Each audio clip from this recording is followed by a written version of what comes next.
Greetings, kings and queens. Welcome back to the Always a Queen, the Metamorphosis platform. We're having another Sunday afternoon live broadcast here, and this afternoon I have some guests on with me that are going to help me to unpack what promises to be a very interesting topic. Today, our topic is sex and relationship game changers. And so you are in for what I think is going to be a very insightful discussion today. Insightful, educational, maybe entertaining too. Because I have two entertaining people with me here today. So I'm going to give them an opportunity to introduce themselves. Let's start with my sister queen. MJ, introduce yourself to the people. Hi, blessings, love, and light to you, beautiful people. Whoever is listening, watching, my name is MJ the Poet. I think after joining so many conversations with this beautiful queen, everyone knows by now who MJ is and what I stand for. I'm a beautiful spiritual goddess who believes in taking care of your body, your mind, and your soul. I believe in educating and uplifting women, and of course, in turn, uplifting men. Thank you for asking me to be a part of this beautiful conversation. But think I know a part me really differ, the sex part. But I'm ready. I'm ready. I'm ready. Gratitude. Yes, MJ. MJ is also known as the sex goddess. Okay. Just Mhm. putting that out there in case anybody did not know. She Oh, specializes in all things sexual, the yes. education, the theory, and the practical. She can provide you with all of the gadgets and the info. She has a store where you can Come go on to buy all the things. Yes, I do. Yes. Yes, I do. I And do before, sell sex toys. yes, Oh, girl, I'm gonna pay you to do my introduction next time. so before the end of the show, we're going to put in a little plug for MJ so that she can get a little business out of this. Because, I mean, some people aren't into it, but there are others who are. You never know who might be listening.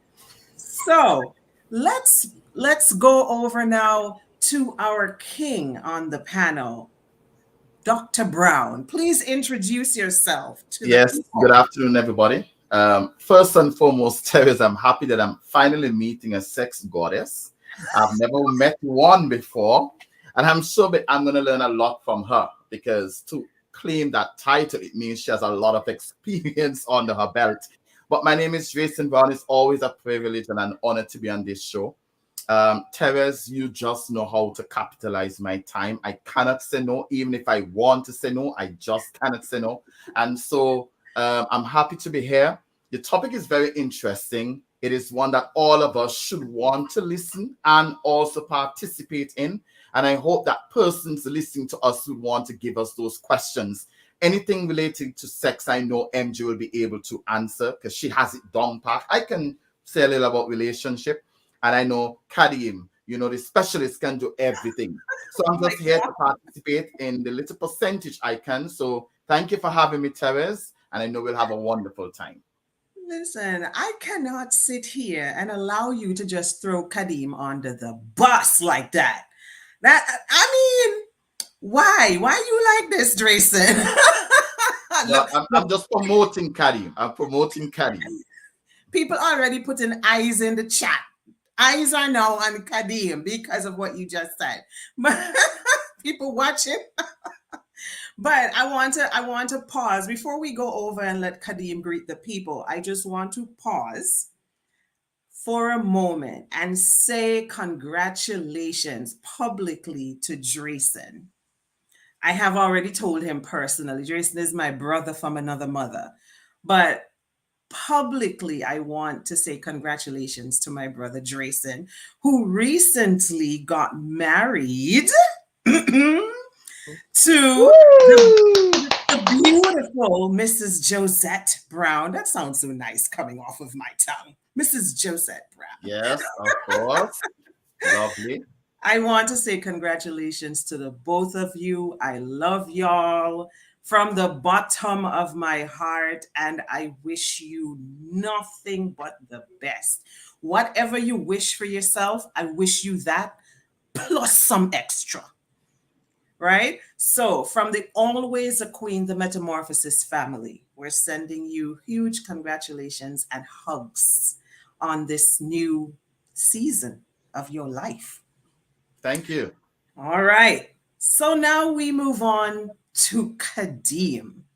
Kadeem, please greet the people. I know you're no stranger to the platform, but after the intro you just got from Drayson, you might need to redeem yourself. So see what you can do. Well, you see, Drayson is now a married man, so that makes him the expert in this case. And it is with that sort of esteem that I accept and acknowledge that he's on the panel to offer his expertise to all of us unmarried individuals here and those listening. Thank you, Sir Brown, for doing that. I appreciate it. Grace, it's always a pleasure being here with you and my fellow panelists. I know them all in different capacities, and I haven't interviewed Jason before, but I certainly know him in the church context. So yes, it's great to be here.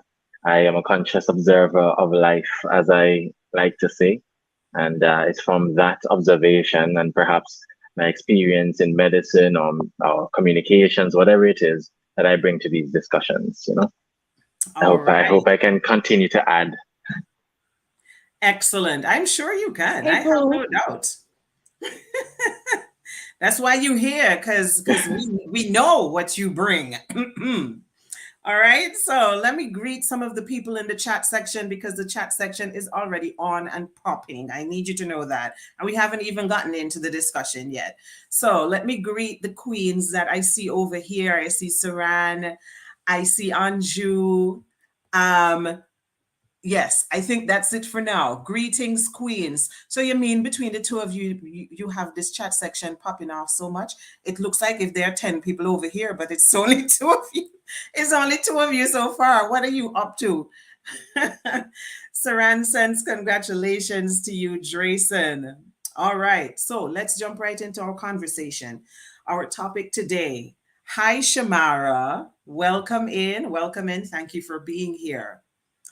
Okay, our topic is sex and relationship game changers. That's what we're talking about. I want to start off today's discussion talking about assumptions that people make. So we're going to work our way up to the game changers, right? That's going to be, I guess, the culminating point of today's discussion. But the reason we're here is because many people don't ever have the game-changing conversations. That's the problem. That's the reason why this is even an important discussion to have, is because a lot of relationships and marriages don't ever get to the point where the game-changing questions are asked and the game-changing conversations are had. And that creates a serious issue for many couples. So let's start from the root of the problem. And the root of the problem, as I see it, is assumptions. The reason why the conversations don't happen is because people think that they already know. So they don't need to have the conversation. So they assume. And so we're starting off with assumptions. Not a very good place to start, I would say. But I would like to ask you, what are some of the assumptions that people are making where it comes to sex and relationships? What is it that we're going in thinking that we know, when in reality, we don't know anything? What do you feel like some of these assumptions might be? I don't know who would like to kick this off. Anybody? Maybe the newlywed can kick us off. Let's just throw him out there. I can begin. Well, first and foremost, I have a serious problem with assumptions. And as you would have started, and I think you would have given, you were giving some energy in that light. If you want to set yourself up for serious failure, just have assumption as your friend. Because assumption can carry the notion that this is what I think will happen. And when it doesn't happen, you can create a terrible fall for yourself. Some falls, you will not be able to catch yourself again. So I do not like to assume anything. If there's something I do not understand or something I want to experience, I basically try to get the knowledge and try to go through the experience so that I can kill the assumption, because assumption can set you up. But I just want to share with you 5 assumptions that we have when it comes to relationship. Wow. The first one, now, by the way, I am still old school, so I scribble my thing today, Mr. Kadim. So if you see my eyes going right or left, it's because I'm reading my manuscript. Now, the first assumption that we make is that, 1, we believe that our partners will love us unconditionally. Now, I'm sure that we have heard that many times, but the truth be told, Madam Therese, unconditionally means without condition. Simple as that. And it means that in my relationship, I am entering, saying to myself, regardless of what I do or regardless of what I say, my partner should always love me. And that sometimes become a dangerous fall for us. There are indeed conditions, and we are conditional-based people. And so I cannot enter a relationship thinking that I can say or do anything that I please and expect my partner to still give me that level of love that I received in the very beginning. So that is an assumption that we make. It sounds good. And I know a lot of people like to hear it. Oh, my partner is going to love me unconditionally. Partners need to work out each other's condition and try to see how they can understand each other. And they need to set down certain things that they themselves will not be able to tolerate and work with that. That's the first assumption. The second one I have here is that, and this is a great assumption, we believe that in relationship, it is our partner's responsibility to fix us. Every show I have been on, Therese, I've been saying this over and over. If I have problems, whether it's traumatic problems, whatever it is, I need to go to a professional. I need to go and see a counselor. I need to go and see a psychologist. I cannot leave that up to my partner. I might marry a teacher who knows nothing about psychology, nothing about how the brain develops, nothing about all of these things. And then I am going to put that same person in a position to fix me. That is a great assumption. And so when you merge together and you realize that your partner is not fixing you, you might get angry and the partner might get tired and worn out, and then that might bring a next clash or bring the tower down. But that's the next assumption. I said 5. Let me go quickly. The other one I have here is that some of us assume that our relationship is a place where we can take our baggages and feel comfortable, that somebody's going to take up our baggages. Now, we need to be very careful, because it depends on what baggages you bring to the relationship. It can become a strain for the other person. So the assumption is, and I like what a writer says, look at when you're traveling. When you go at the airport, they limit the baggages that you take. They only push you to take the extreme needs. And if any one of us have to take any extra baggage, we have to pay excessive. Like right now, I am in St. Martin and I had to travel with a couple of baggages and I felt the dent in my wallet. And that is to remind you that you don't need all those baggages. So you have to take care of a lot of things before you enter the relationship, so that my baggage will not become my partner's baggage. And I'm talking and the wife is right there watching me. So if I say anything wrong, she's going to hit my computer and my computer will close. I'm just letting you know. Another assumption is that a lot of people say that sex solve problems. Now, what we do when we are going through our issues, we feel as though once we have sex, that height of the moment, the problem will solve. And what really happens is that what sex does at that time, it sweeps the problem under the rug. The problem is still there. And every time you sweep it under the rug, it gets enough to develop into something greater. So when something similar, or even not even similar, when something else happens, everything starts to come out from under the rug because it was never solved. So sex is not designed to solve problems. Sex is designed for other things we'll discuss later on. I'm now an experienced man. And the final one is, it says here, another assumption that we make is that my partner will love me based on how I offer love. That is a dangerous assumption, because how I like to be loved and how I feel good when I am given that type of love is not the way my partner might want to be loved. I might be, for example, my love language might be the act of service. And my wife's love language is quality time. And I want to clean the house and do all kind of things and expect her to look at me and say, oh, I am happy to be your wife, when that is not moving her, because I am spending most of my time on the job. And so the quality time is what she needs in order for her to feel that ultimate love. So these are 5 assumptions that we make in relationship that actually crumble the relationship. All right. I like it. I like it a lot. I like it a lot. I want to comment on one of them, and then I will kick the ball over to Kadim. But I really like the one that you started off with, this idea that people will love us unconditionally.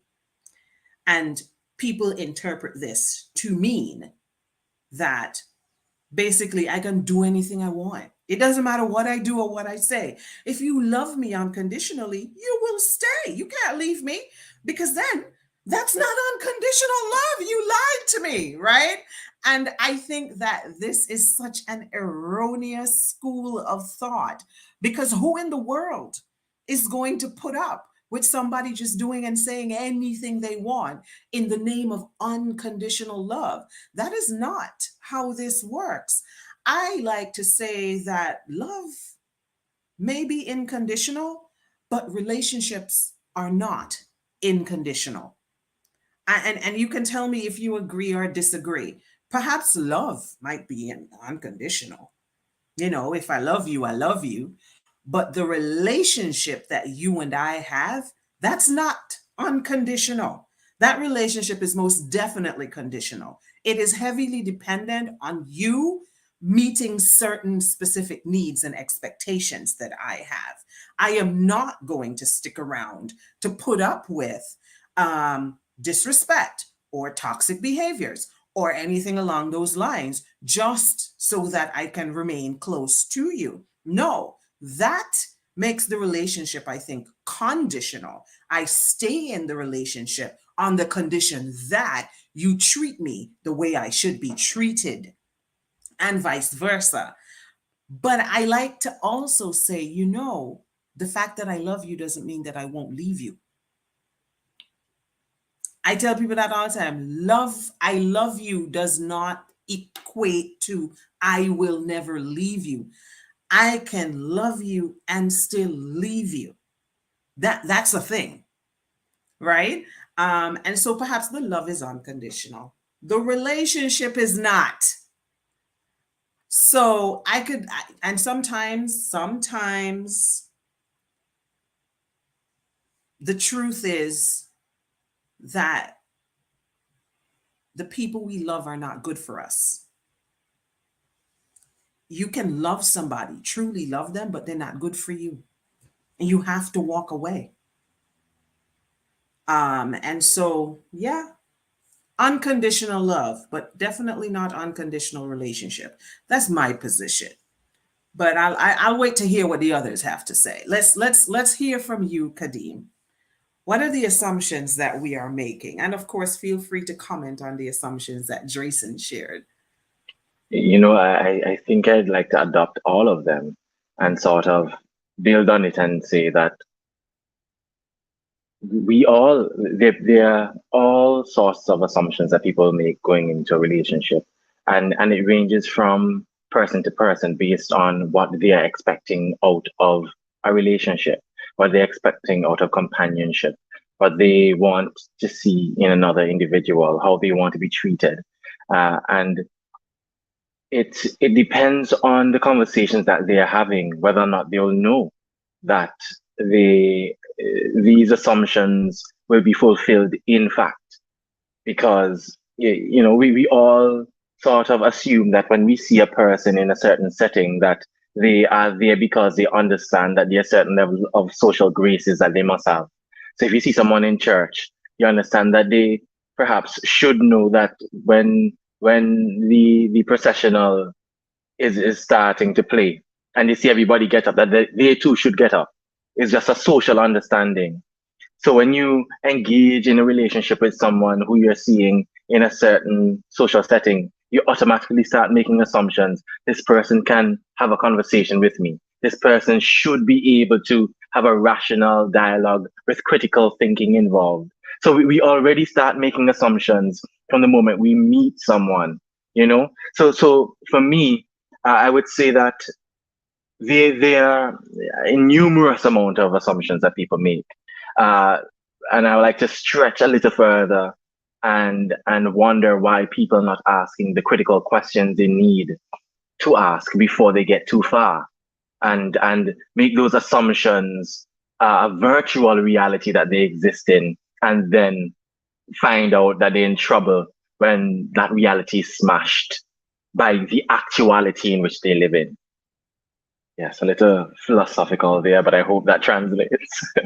No, we're with you. We're with you. We're with you. 100%. Let's kick the ball over to MJ. MJ, what's your position on the assumptions that people make regarding sex and relationships? Okay, testing, testing. Can you guys hear me clearly? Yes, your volume is a little low, but we're hearing you. Okay, yeah, that's probably the headphones. But you can hear me clearly, right? Yes. Okay. So I agree with Kadeem as well. Basically, what Mr. Brown said is that's it right there. All of those assumptions are assumptions that we usually come up with in relationships. And as Kadeem said also, it is a lot of other assumptions as well. Like what he said, what Mr. Brown said, I think the third, no, the second, the third, and the fourth, basically you can tie that into and just sum all of that up in the assumption, the assumption that if we get into a relationship, we stop loving ourselves. That's the biggest assumption right there. We just stop loving on ourselves. We stop loving ourselves. We stop working on ourselves. I am now in a relationship. So you're so consuming what this person wants, how you want your relationship to look. And you forget that you, at the end of the day, you are still an individual.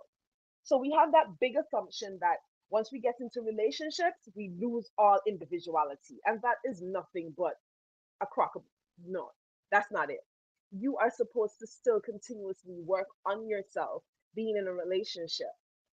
Also, there is another assumption. I love all the assumptions that Mr. Brown said. Example that we come to these assumptions because sometimes I believe it's how we are socialized. You know, you can't really blame that assumption that we have this kind of already embedded in us because it's what we see. The biggest assumption that I realize we have as Caribbean people, we don't like to talk to each other. We don't believe in dating. So we think that okay, once we're talking to somebody, I'm talking and dealing with one person. I shouldn't date because of what society may say. How is it going to look that I'm going out with four different men, and so forth and so forth? And it creates a problem. It creates a big problem because now nobody wants to talk to each other. Nobody wants to actually take their time and get to know each other because a lot of these assumptions that we have can be dealt with from the get go.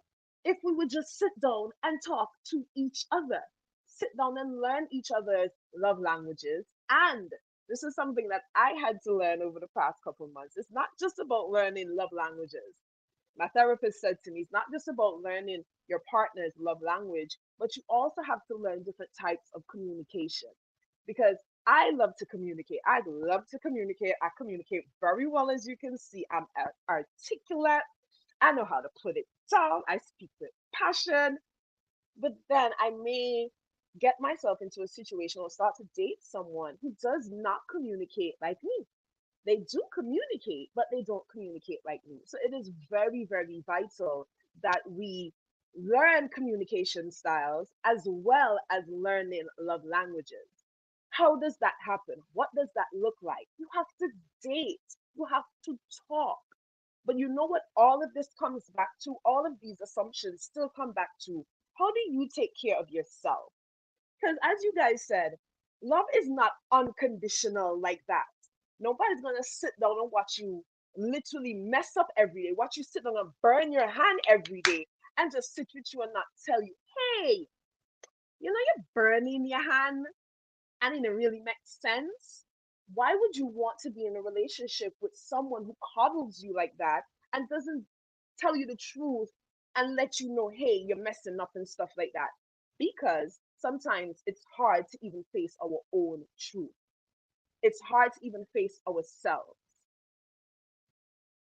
It comes back, as I said, to how we are loving ourselves, how we loving on ourselves, how do we see ourselves. And once we understand that, we are able to reflect what type of relationships that we want. But you have to take your time to get to know yourself so you can get rid of these assumptions. Also, if you're the type of person that understands who you are, who you are as yourself, when people come to you and you're dating, you're going to look for those things. You're going to look for those red flags. So let's put it out. Let's say it. I think people get kind of weird when you say red flags, but we have this great assumption to ignore red flags. Why do we do that? It's because we don't love ourselves. We're not loving on ourselves. So we think whatever somebody gives to us, this is what we deserve. I can keep going on, but I'm going to stop here so somebody can chime in. No, I'm with it. I'm with it. There is something I wanted to say because Drayson mentioned love languages. MJ also mentioned love languages. I'm going to say, first of all, that I am not a big believer in the theory of love languages. I'm going to just be honest with that. I know that it's very trendy nowadays. Everybody has read the book about love languages. Everybody talks about it.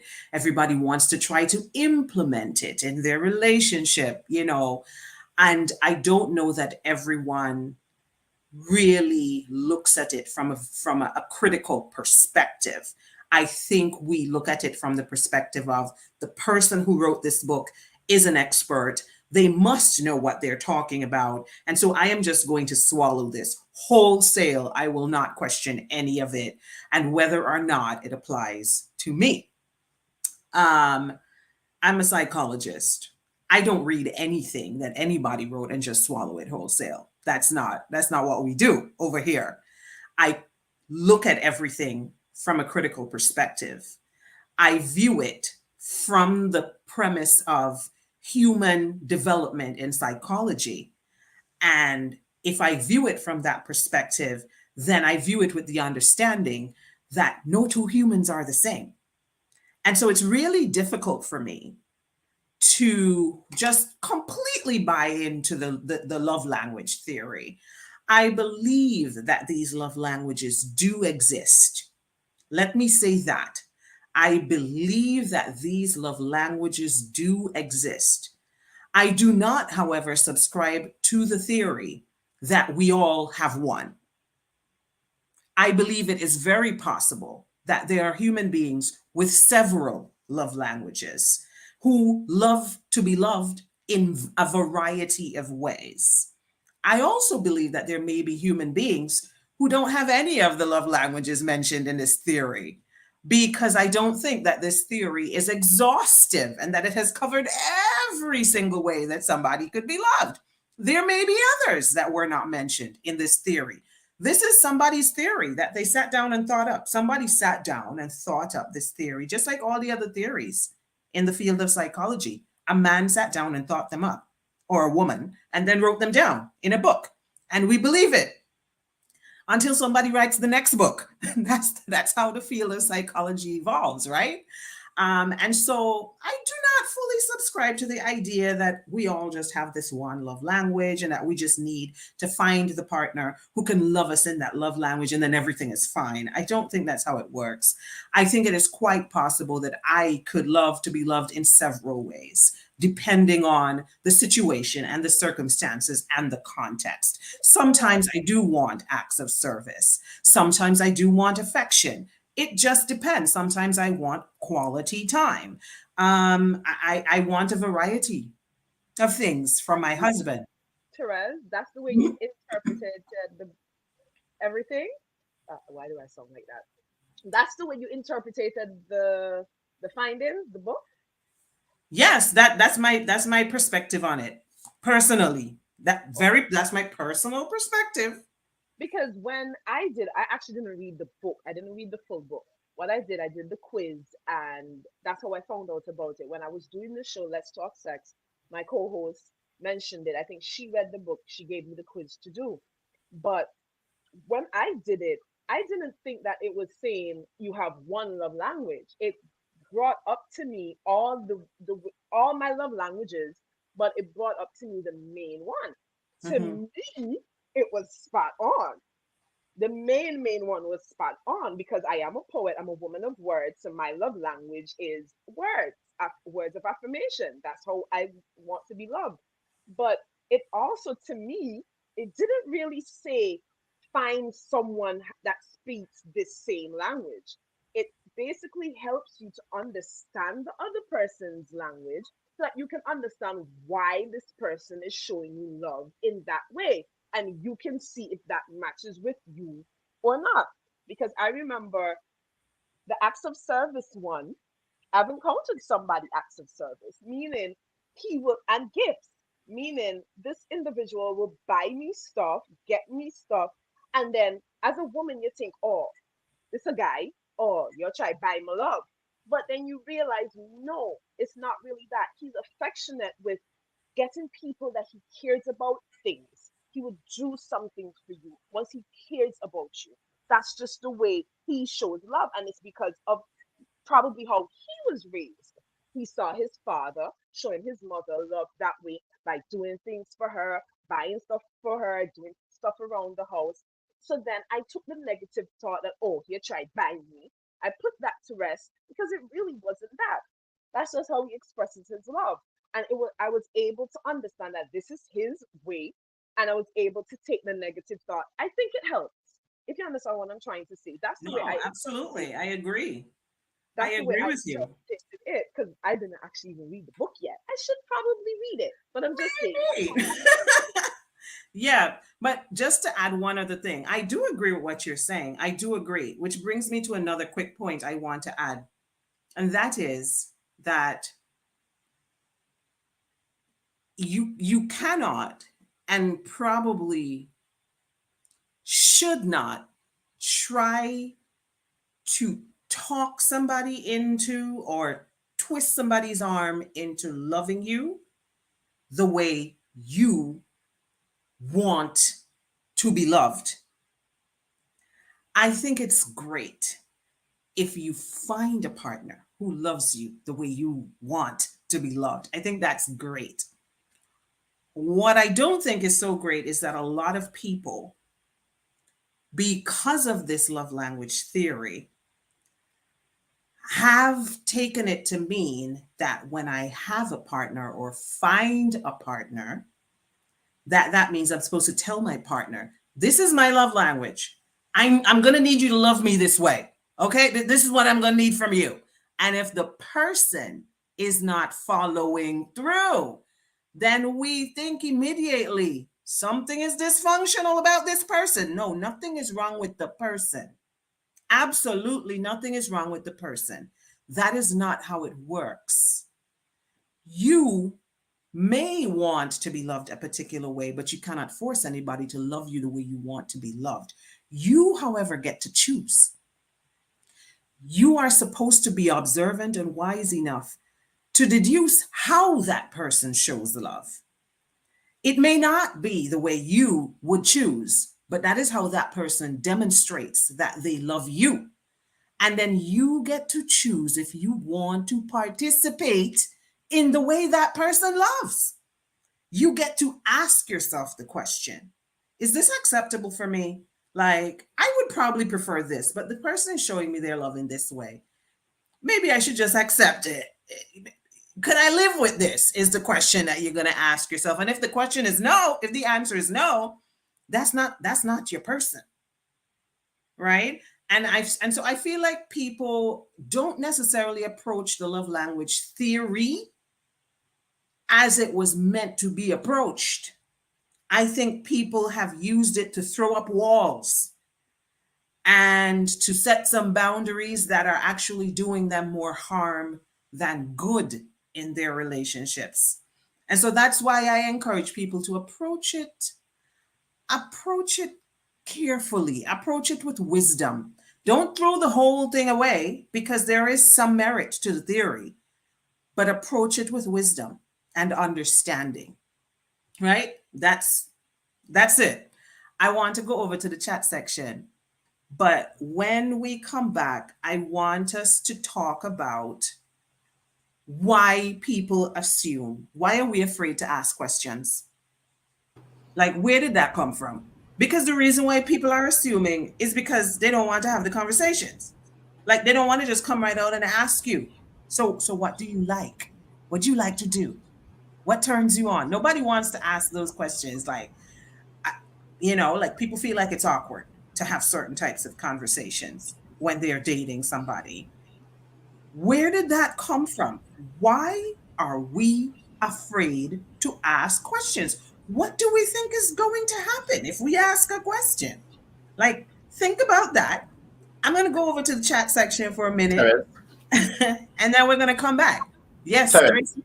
Before you go to the chat section, I think you made a very interesting point at the end, because I read the book of the love languages, and I find it was a very interesting book. I think our approach is what create the difficulties here. We are all selfish lovers. As much as people don't want to believe it, it is what it is. Now, it's almost like, for example, what makes me happy, I move around as though that is what would make my partner happy. And that is where the challenge comes. Because what makes me happy might not necessarily make my partner happy, because I'm a total different individual. And my feelings, what trigger my emotions, might not do the same to my partner. So in terms of the whole realm of the love language, it's very important that we become observant when we observers when we want to be in relationship. Let me, for example, use MJ for an example. My love language, if anybody knows me well, is acts of service. If you know me well, you know that is it. That's my love language.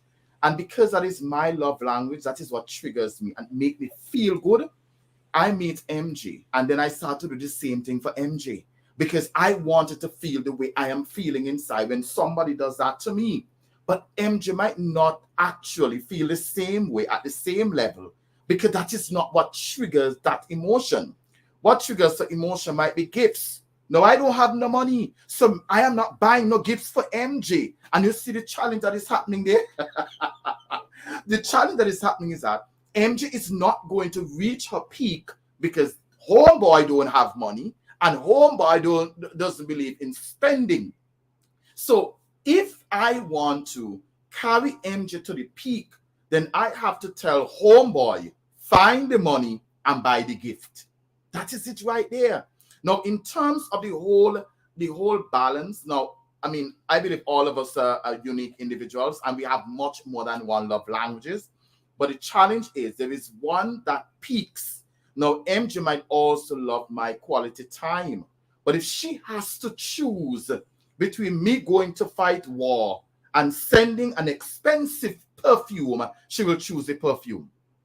Because she will go to that love language. That I'm putting up my disclaimer. Anybody in the comment section, he's just saying a scenario, okay? A scenario. But what I'm saying, she will quicker choose that which, of course, peak the most. So I think it has to do with, being an individual in a relationship as well. As MJ said earlier, you are important, you are special, take care of you. But when it comes to taking care of somebody else, we need to do some observing here. We need to go much more than who we are, because that is somebody who is unique and creative and different to us, who might need different things to make them feel happy. So that is what the whole love language does. Sorry, MJ, for using it, but it was just an example. No, it's fine. It's okay. All right. I want to go over to the comment section very quickly because I don't want our listeners, we have a lot of comments in the comment section right now. I don't want our listeners to think that we are ignoring them. So I'm going to read a few of these comments and then we will come back to our discussion. Okay. So let's see what we've got here. Greetings, Sandra. Thank you so much for joining this afternoon's discussion. So let me highlight a couple of comments. We may not be able to highlight every single comment. So listeners and watchers, if I don't highlight your comment, please don't come for me. I'm just going to pick a few, okay? All right, let's start with this one by Saran. Saran says, assumptions by MG. When we get into a relationship that we forget ourselves, we lose our individuality. We don't like to talk to each other and we don't date. I think she just highlighted the points that MG was making. Thank you so much for that. This is a comment I definitely want to pull up. Gabriel says, far too often we, church or educated people, assume that the mass public has all the information and educated thought process because we do. MJ used the word socialize. If we understand that social upbringing in a third world Caribbean country does not afford everyone all these complex thought processes and perspectives that a person with a higher level of education and social life. This is interesting. I have something to say about this third world, this first world and third world categorization. Remember that I approach everything from the perspective of a psychologist, right? So I don't refer to the country I was born in as a third world country ever. Correct. Ever. And if there's anyone on here who doesn't know, I was born in the beautiful Eastern Caribbean island of Antigua. And there's nothing third world about us. I just want to say that we may not be as industrialized and we may not be as developed, but I don't know who came up with the first world, second world, third world concept. I think it's rubbish. That's just my personal perspective. I totally agree with you because right now I am doing my doctoral degree and I am in class with people from China, India, all of those places, but I'm still top and I'm from St. Kitts. So I am not from a third world place. The brain is as sharp as ever from anybody from around the world. So I don't agree with the concept either. Right. Also that I have a friend right now, a close sister friend of mine, who is living in another state. I'm not going to say which state she lives in. She lives in a state in the southern part of the United States, the first world United States, quote unquote. And right now they're having such a serious water crisis that she cannot even open her mouth in the shower. Like she needs to try to shower without getting any of the water in her mouth. Do you understand how difficult that is? And the reason why is because they're having such a serious water contamination issue in this first world country. I was born and raised in Antigua, and I have never experienced water contamination on that level to where I have to be told, make sure when you're taking a shower that you keep your mouth. Don't even let any of the water into your mouth in the shower because that's how contaminated the water is. That is wild to me. Is that first world behavior or what is that? Because I don't understand. I don't know. Make it make sense. So how do we determine who is first world, second world, third world? Based on what? Based on the size of the economy? Because I don't know. Maybe Kadeem can help me out. Kadeem is more informed in those things. Let me go back to the comment section because I'm going on and on. All right. let's highlight a couple of the comments. Here's a question from Saran. Saran says, so question, it's not okay to tell our partners how we want them to express their love to us? Ooh, who's going to tackle this question? I think I could give a quick answer. I think it's okay, but I think it's cheap. I think it's cheap. Yes. Ooh, say more. It's okay, but it's cheap. My thing is, if I am going after a girl, I have to study the girl. I have to observe the girl. I have to see what I am doing that bringing a total different impact and outlook. Why would I want her to sit down to tell me how she loves to be loved? That is cheap. It means I am not willing to do my work. I need to observe and be able to surprise her. Let her see that I am spending time in examining everything, in assessing everything. Kadim spoke about being critical here. Women need to be critical hunters. You observe, your meat. You observe what you're going after. You don't just go and hunt anything, Teres. So why would she come and tell me anything? I just find it's cheap. But that is just my view. I just find it's cheap. No lady should come and tell me how they love to be loved. I supposed to see it. I supposed to feel it. I supposed to know it. I supposed to taste it. Don't get mixed up with my tasting here now. I supposed to taste it and all of these things so that when I am going after her, when I'm with her, I supposed to have enough information to say this is what triggers her the most. So I just find it's cheap. Sorry. I can also piggyback on what he's saying. I agree with him 100%. When you understand yourself already, when you are vibrating with love, you know how you want to be loved. It is easy for it to just like a ooze out of you. Whoever you are going to be around, whoever you're dating, whoever wants to get to know you will see it.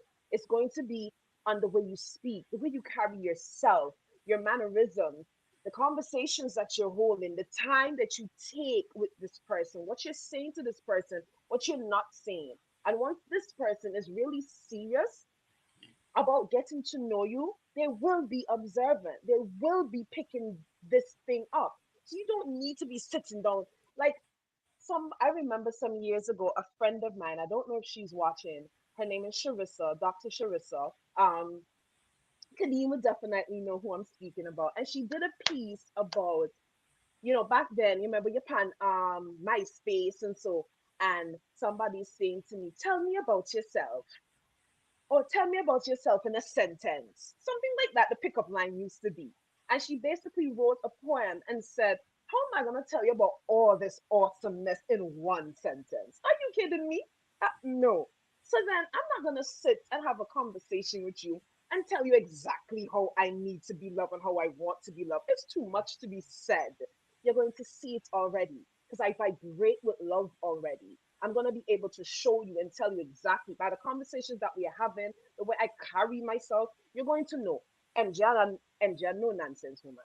MJ, a woman that talk who she's mad. You're going to know. So there's no need for you to sit down and tell your person or potential person how exactly you want to be. But for what? As you said, it's cheap. Me not have time with that. Sit down and observe and learn me and pay attention. Simple. Kadeem, do you want to you want to get in on this? No, you see, I disagree. I disagree with both of them, and vehemently so.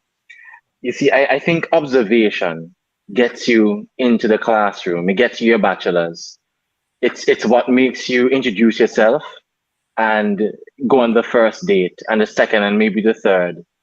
But getting into marriage requires study. It requires asking critical questions. It requires in-depth understanding of the person you're dating. And that requires more than observation.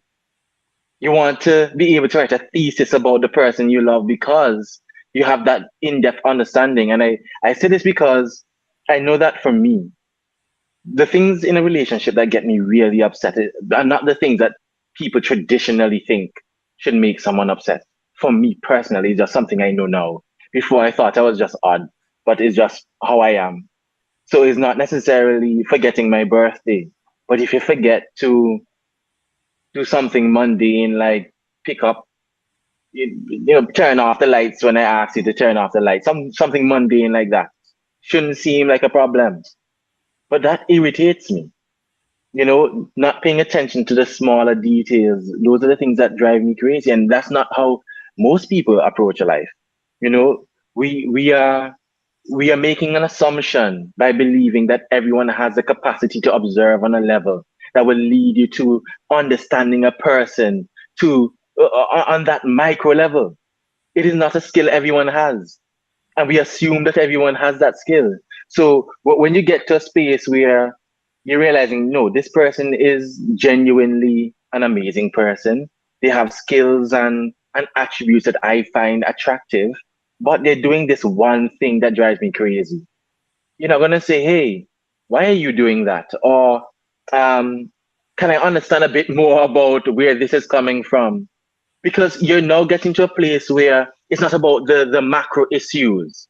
You're now coming down to the granular things, those things that break up marriages. When you talk to couples now and you have couples counseling, I'm sure, and you've said this before, Therese, it's the smallest things. It's no longer the biggest things that you'd think. It's those small things that become nagging over time that are the issues. And that's because you don't talk about them, because you already assume that the person should know. They should see that I wake up every morning and I'm tired. So they should make my tea early and bright before I get up, as a means of showing me that they love me.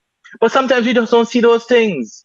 You know, you just assume that the person likes to be grumpy in the morning, and you accept that as that's their way of showing you love, that they treat you a little rough in the morning and then in the afternoon they love you up again.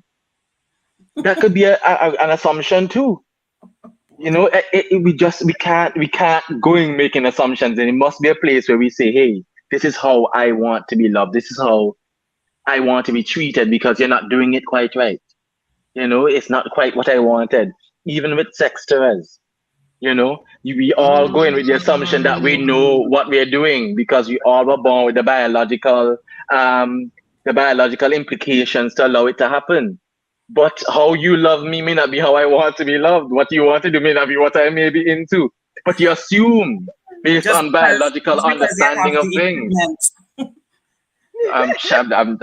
Many marriages have been thrown out the door, Therese. I'm saying. I feel, Therese, I feel as if though Kadeem is still saying what we are saying. I'm saying. Yes. I'm not sitting you down and telling you step by step how I need to be loved. You're going to know it, because I'm going to have these conversations with you. He's correct. I want to know, why are you triggered by this? We're going to have these deep conversations, but it's not me sitting down giving you a manual. Hey, no. So I think we're all still saying the same thing. Kadeem just need he got ask the question at them. You go flip up your notepad and say, hey, so Well, I'm a when journalist. I'm a journalist by profession. So what you expect? I do it as a job. so you can pull up for you book and say, just flip Facebook, so come and ask that. So when you were 5 years, but he's basically saying what we're saying. We're going to have those, because I love deep conversations. I want to be able to go to the parts of your mind and really get you, because that is going to set the foundation of a beautiful relationship. Because when I get those deep questions being asked, once those questions are asked and answered honestly, I'll be able to know, are you the one for me? Am I going to be able to start a life with you? And other things that may come up in life when it comes to choosing a partner. But yeah, those deep conversations are going to happen, and you can't just sit and observe. As he said, you have to say exactly what it is. But I'm not literally sitting down saying exactly how it is. We get it. We get it. We get it. Therese, quickly, if I might add. Now, with MJ, I totally agree with Kadeem, because there must be some critical analysis. There must be the questions asked and everything and so on. But I'm not sure if I want a lady to sit down to tell me how they want to be loved. I personally find that I would have dropped the ball. Because if I am around an individual, now let's be clear here. There are some critical questions that you can never pick up if you don't ask. But if I'm around somebody, Therese, if I'm around an individual, I'm going out with that person, I must be able to tell after a couple of dates or whatever, this is what the person likes in terms of the things that I do and whatever. I must be able to tell. And a matter of fact, we as men, we need to have an idea what we are looking for when we are dating people's children. You don't just go on a date for eating and decide who's going to pay the bill. You go on a date to find out who is this individual. What about this individual? You understand? That is what it is. That is what it is in my head. In my head, for a woman to sit me down, and especially if I haven't asked her, and she sit me down to tell me these things, she's telling me that I am not capable of being a man. It comes across weird in my head. You understand? You coming to tell me these things. Woman, ease up yourself. Let me catch myself and let me try to figure what's going on. You coming to tell me these things. It comes across a kind of a weird. So I think, yes, you must have those type of questions. You must have the question, especially with things that cannot be observed. There must be question. But a woman coming to tell me how she wants to be loved, but she has become the boss. That is how I see it in my head. Mr. Brown, let's meet him in the middle. I think what Kadeem also said was not a lot of people have that grasp, that emotional intelligence to sit and analyze and pick up things. A lot of people want to be told like direct, like straight communication. This is what I want you to do. I guess in that situation, I will never be with someone like that because I know that's not what I want. I don't want no person that I got to spoon feed. You are correct. There are persons out there who lack that type of communication. I think then that's where it comes to you understanding what you are looking for in relationships. How do you love yourself? How do you want to be loved? And realize, okay, this person is probably not the person I need to be with because I need to tell them step by step what's happening. This cannot be for me. I need easy flow of communication. I need you to be able to pick up because I am picking you up. I'm observing you. Yes, I'm asking questions when I need to, but it's like I have to, paint it out everything for you. I don't think then in that situation, that's not what you're looking for. Don't be in a relationship with that person. Don't continue it. If you're at that point where communication is breaking down like that, that generally means that's not the way you want to communicate in your relationship. So we can meet Kadeem in the middle with that. All right. Okay. Let's move this along. I see a comment in my chat section here from my husband saying I was interviewed. I mean, what you trying to say? I feel like he's trying to throw me under the bus. I don't know. I can see it. I can see you just sitting him down on your chair. I'm like, hey, how is you? It's not even how it went, but okay. Shanette is asking, what's the name of this book that's being referred to? It's called The 5 Love Languages, literally, just like that. That's the name of the book. You can Google it. It's called The 5 Love Languages. By Gary Chapman. By who? Gary, thank you. Chapman. Right. Okay. Yeah. The 5 Love Languages is the name of the book. I'm sure you can find it on Amazon and the usual sites. Let me see if there are any other comments in here that I want to highlight very quickly because we've spent a lot of time on the comment section. This is a comment that I think I would want to highlight. Some want to ask the questions, but the other person makes excuses or does things to avoid the conversation. I would have to agree. Red flag.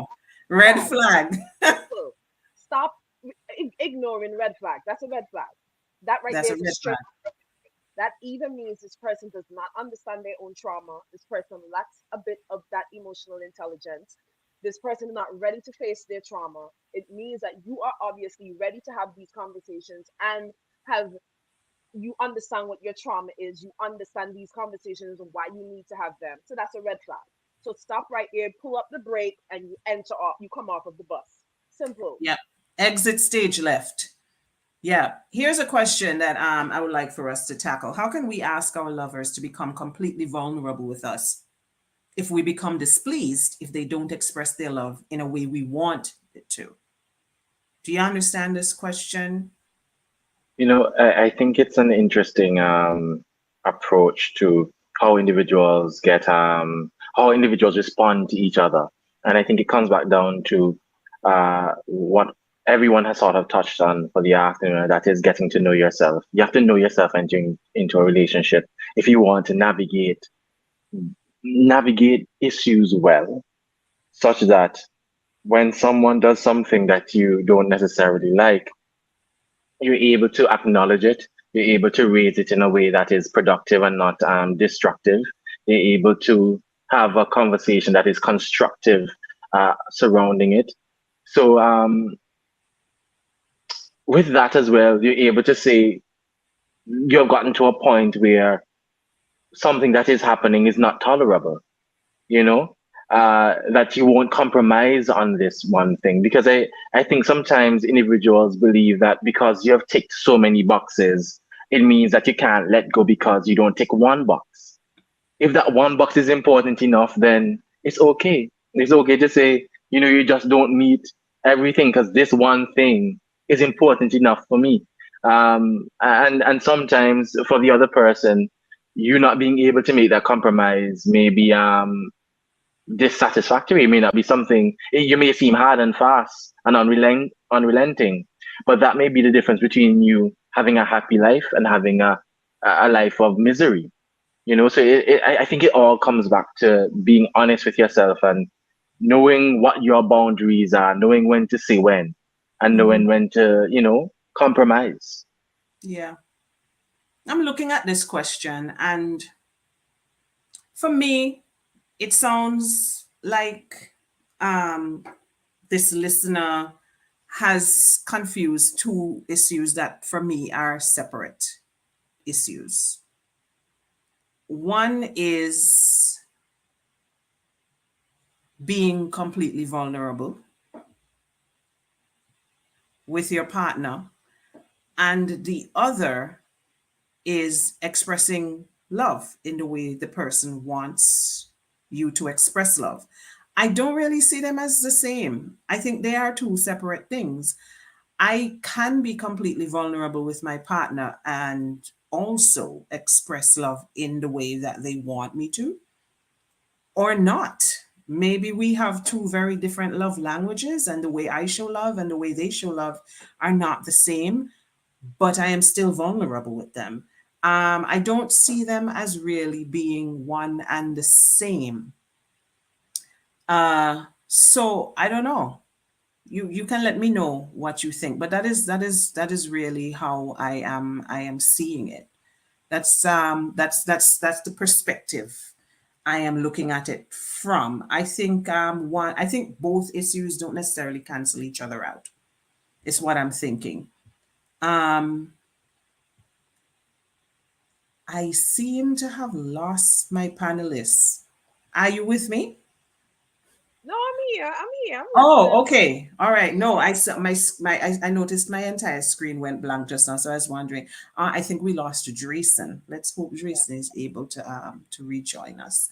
Dreesen might be having some connection issues. All right. Another comment I would like to pull up quickly. Somebody says sounds unrealistic to what is happening today. In an ideal world, yes, but getting into marriage is quite easy. All those requirements are most likely not happening. What requirement? I guess what we're discussing right now about, asking the questions and, talking about the love languages and how we want to be loved and these types of things. I am going to assume that this is what the person is referring to. That these things are probably not taking place. People are just getting married without having these conversations. And as a result, well, you know how things typically go from there. Things tend to kind of go downhill. Um, so But I but don't this know. is why we are having this conversation this afternoon. That so that we can look at those issues that we're not talking about. Why we're not having successful relationships, why we're not having successful marriages, and then sort of talk through them from our own experiences and from what we have observed and what we know, and sort of find ways to get through them to make our foundations better. Yes, yes. The young people that are coming up now need to understand that dating is okay. It's especially in our society. It is okay. Don't care what nobody says. Stop worrying about what people think. If you want to date four of those beautiful young men, sweetheart, you go right ahead. Okay? You set boundaries for yourself and your body, and it's fine. It is okay because you're getting to know everyone differently. You're gonna be able to meet people who want to have deep conversations with you, You're going to be able to meet persons who don't want to have deep conversations with you. And you're able to figure out what you want along the way and align yourself with that.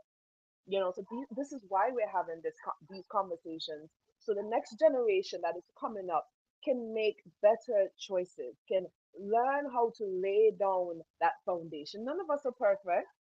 I've been through some stuff, I've been through some relationships, I've learned a lot along the way, but what I've done throughout everything is hold on to me, never let go of me, love me. So I'm giving the advice just as Kadeem is, and just as Therese is. Yes, she works in this field, but she's still giving advice. It's just advice. It's up to you to take it. We hope that you guys take it because we are talking from real experience. We didn't do this and this happened. It's like, oh, damn, I should have done that. But this is why we're here to change the conversation. So relationships can last a little bit longer. But the big takeaway from this, I believe, would be so that people can love on themselves even more. Yeah, agreed. Agreed. Here's another interesting comment. Uh, this comment says, what about persons that come from families that have no idea what love looks like? For example, I have Nigerian friends who say, I have never seen my parent express their love for one another, and then they have a block to comprehend love. I could say a lot about this, but I feel like we kind of addressed this. I feel like this was addressed earlier when we Yeah. spoke about the fact that it is your responsibility. As a matter of fact, I would say it is your first responsibility to Yeah, work on on yourself. yourself. Yeah, If this is your blind spot, then it is work that you need to do. This is your heart work, your responsibility. Do not go into a relationship with this, dragging this bag with you and yeah, expecting your partner to just figure it out. That yeah. is probably going to go south very quickly. And so that is what I would say in response to this question. I don't know what the rest of you think. Yeah, I completely agree. You don't know what love should look like, what it feels like because you didn't have that. And I think a lot of us growing up in the Caribbean as Black people, we definitely can testify to that as well. A lot of us didn't grow up in a two-parent home. It was either a lot of times mommy by herself, single mother home, mommy rough and tough. So we don't know what love looks like really and truly because you grew up in that, rough and tough environment, and that is okay. That's fine. But you have to do what you need to do to change that. You have to realize that, hey, I don't know what love really should look like or what it feels like. How am I going to learn what it looks like and what it feels like? What do you need to do? Do you even think that you should be in a relationship in the first place? If that's how you really think, if that's how you really feel, it is your job to take care of yourself. And as a woman, I can testify to that point, that that assumption of going into relationships thinking that this person has to love me, that thinking that this person has to love me and has to fix me and has to put up with my shit. No, I was definitely no. Everybody just kept passing the buck until I came to the realization. I realized, y'all, you really love yourself. You really do yourself some stupidness. Like, why are you doing this to yourself, MJ? And that's when it ticked to me. I don't love myself enough to honor myself and put down boundaries. I'm waiting for these people to fix me. It took a while, but I had to realize that because I was going in relationships and they were just spiraling out of control. Relationships I should not even be in the first place. But I had to come to that realization. At some point in time, you have to come to the realization. It's either people telling you, it's either you realizing, doing that self check, checking yourself into therapy if you need to, whatever you need to do.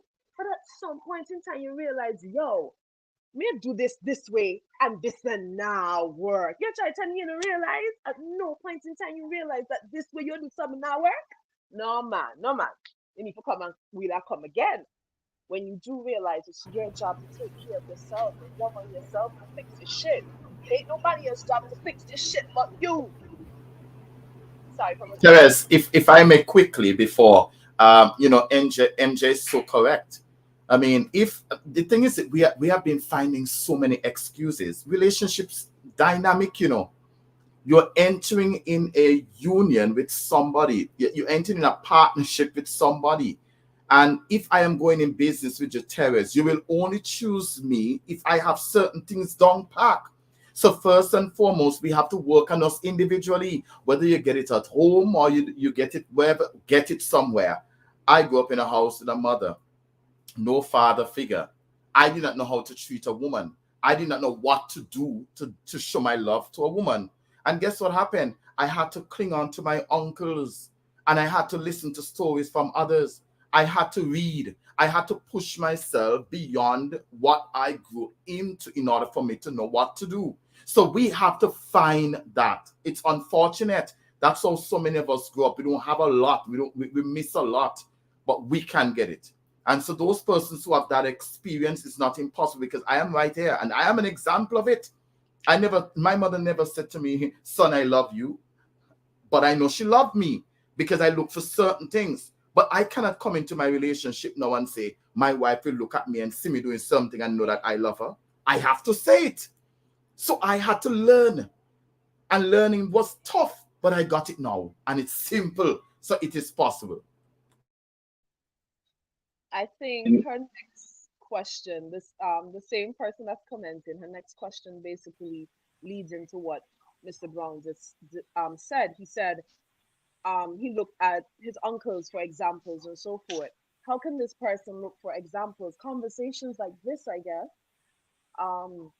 Meaningful relationships, people that are gonna tell that person the truth. You know, yes, you may not get love from the parent that you want it from, but what about the other parents? My mom and I were really close, but I have an aunt. She's a Virgo just like me. She's creative just like me. I love her to death. I talk to her about anything. And that right there reminds me to love myself. And I still get that motherly love. And it's not quite my mom, but it's my aunt, and it suffices. So it's going to be very, very hard if this person it's going to be hard if this person doesn't have a lot of examples, but examples are there. Is that person willing to work on it, find it, search for those answers?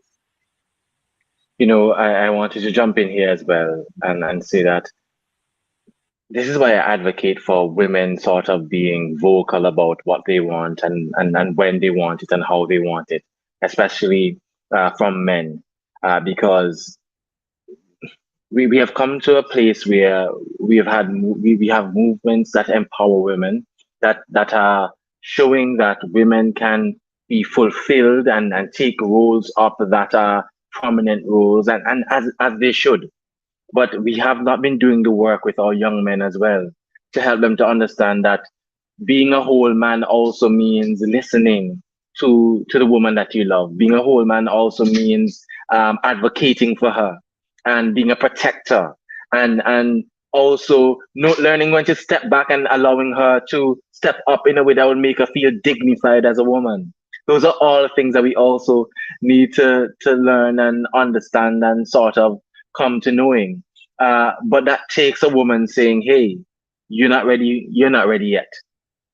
As a man, we're talking, we're trying to date, and when you see the red flags, it takes for you to say, "Hey, you're not ready yet," and for the next woman that he meets to say the same thing, and so on and so forth, until that man realizes that, look, until you address certain things, you're not suitable.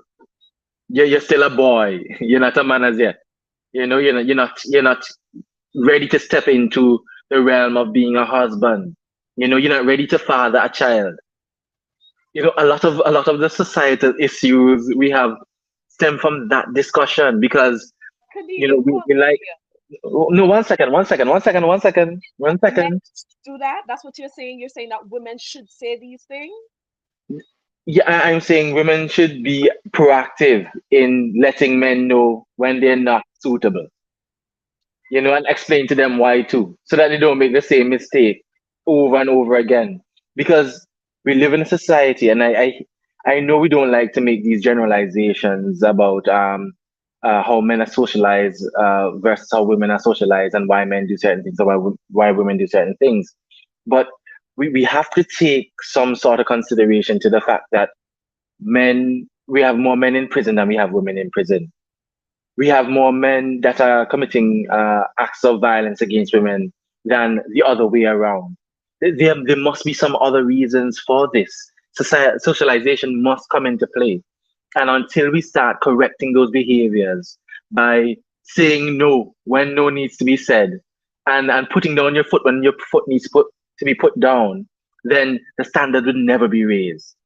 Because they'll just keep rolling on to the next one until they find someone who's willing to put up with the mess that they are.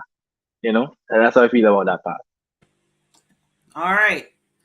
I also want to speak on this comment here, and then we're definitely going to move this conversation along, because at the rate we're going, we could be here till midnight. Joke, right? But this question, I love when people ask questions like this. I love when people ask questions like these. Who are the examples that show what to do? I don't know what to do. How am I supposed to know what to do? Where are the resources? I don't have access to. You know what? Actually, yes, you do. Yes, you do.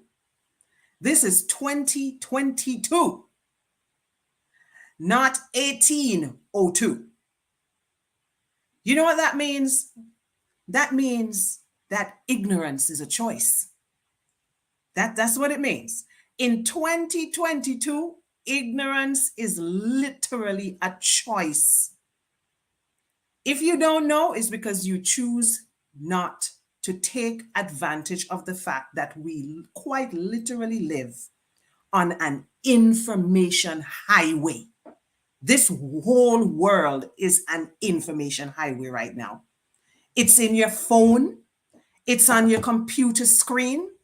It is literally everywhere. You are bombarded with information. At this point, we do not have a problem with a lack of resources. That no longer exists in 2022. You know what the problem is right now? Is that we have too much information right now. There's literally an information overkill.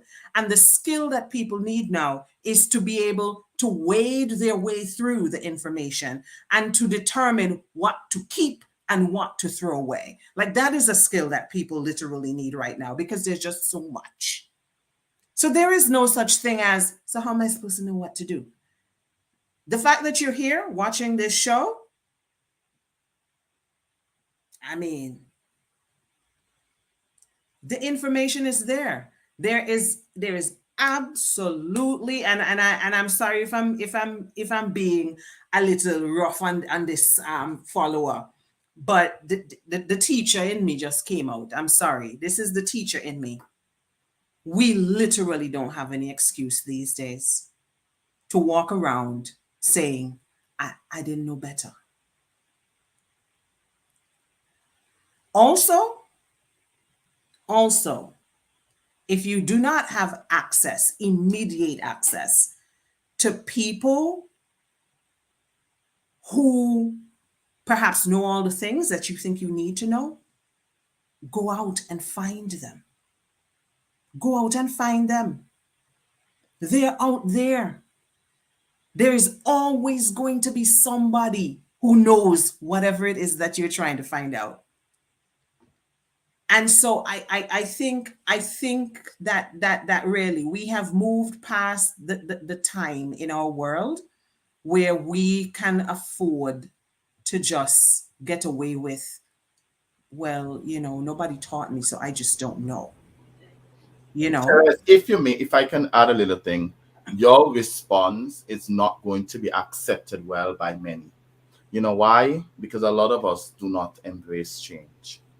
I'll be honest with you all. There are a lot of things I did not know. There are a lot of things I wish I knew then, had I had a father who spent the time to father me. There are a lot of things I could have known earlier. the truth be told, I didn't get it.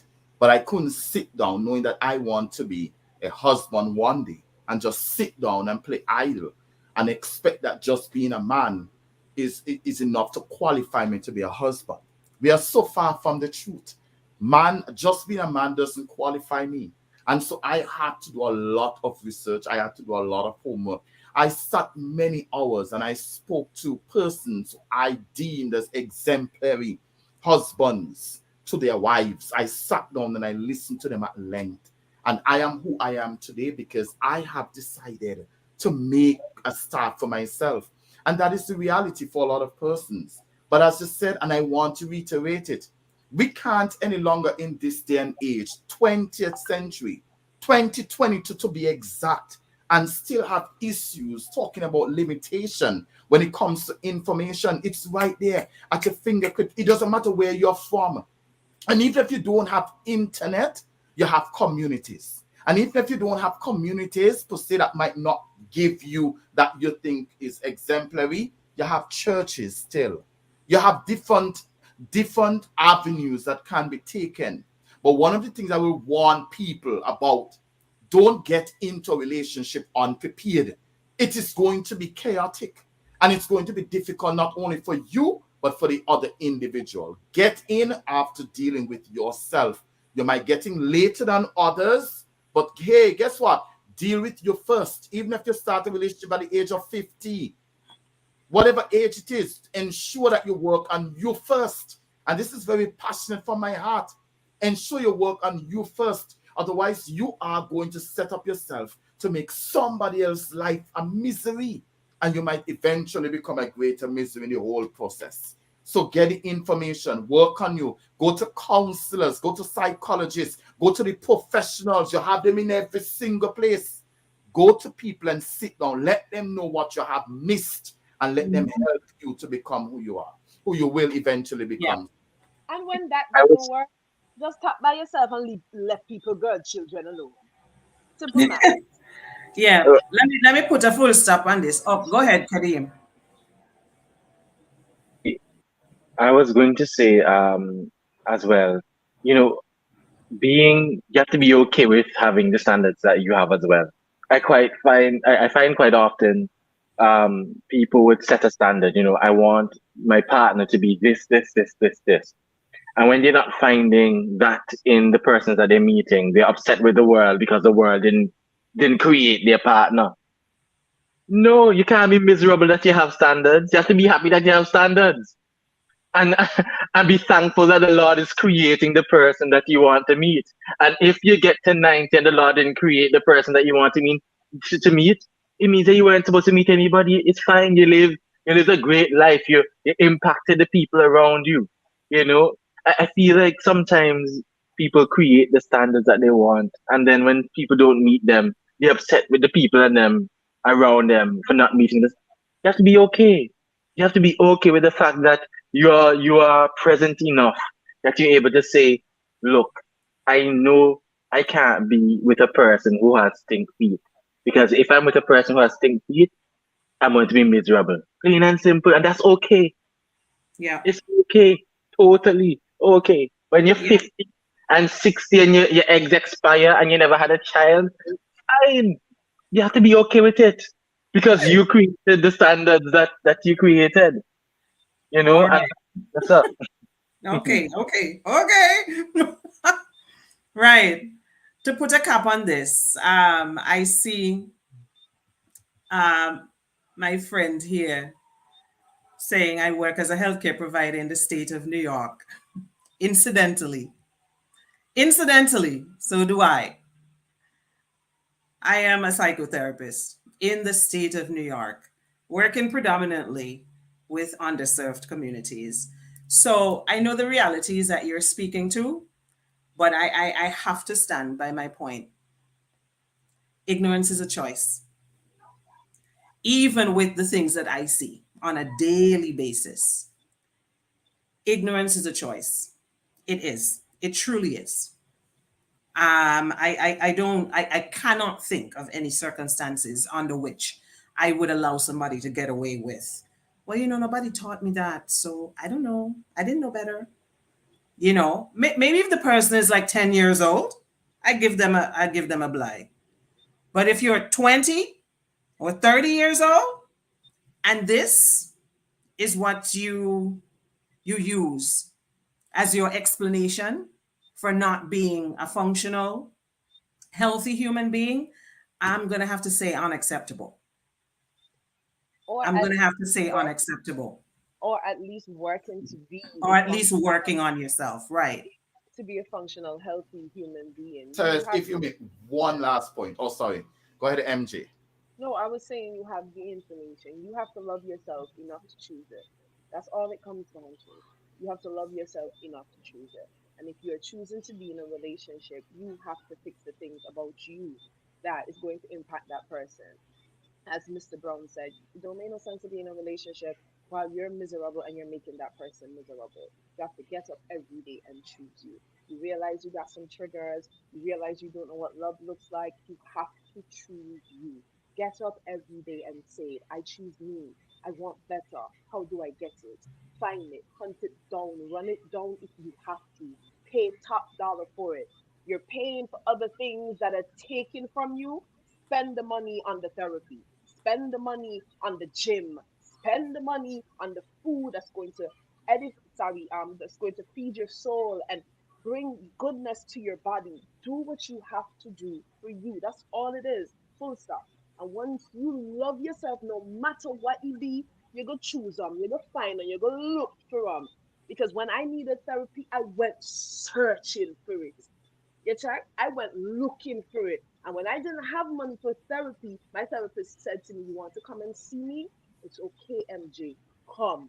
So Absolutely. I'm not going to say that I'm not going to be Therese being Therese being hard is right because we need to stop this. We need to stop this as Black people. Take your mental health into your own hands and do better and choose it. But I can be soft and say, you have to love yourself enough to run it down, hunt it down, and find it. You have to. You have to. If you don't love yourself enough, you're gonna keep make excuses and excuses and excuses, and you're gonna sit down in this revolving door, wondering where your life is going and what you're doing with yourself. Nothing Yep. grows in stagnant water. If the water just stay, nothing will grow, and no oxygen are flowing it. Have to keep moving. You have to hunt it down. I'm sorry with the passion. I really Yeah, no, I'm becoming pretty passionate today myself, but this is something that I am passionate about. Very, very passionate about. Particularly where it comes to people of color. And There's I one hear thing. you. I hear you loud and clear where it comes to sometimes the access and the affordability being an issue for a lot of people. I know this to be a fact. And as that, this is the reason why we're here. This is the reason why we're here because this is free. This is making mental health care and information available to people wherever the internet can be accessed, right?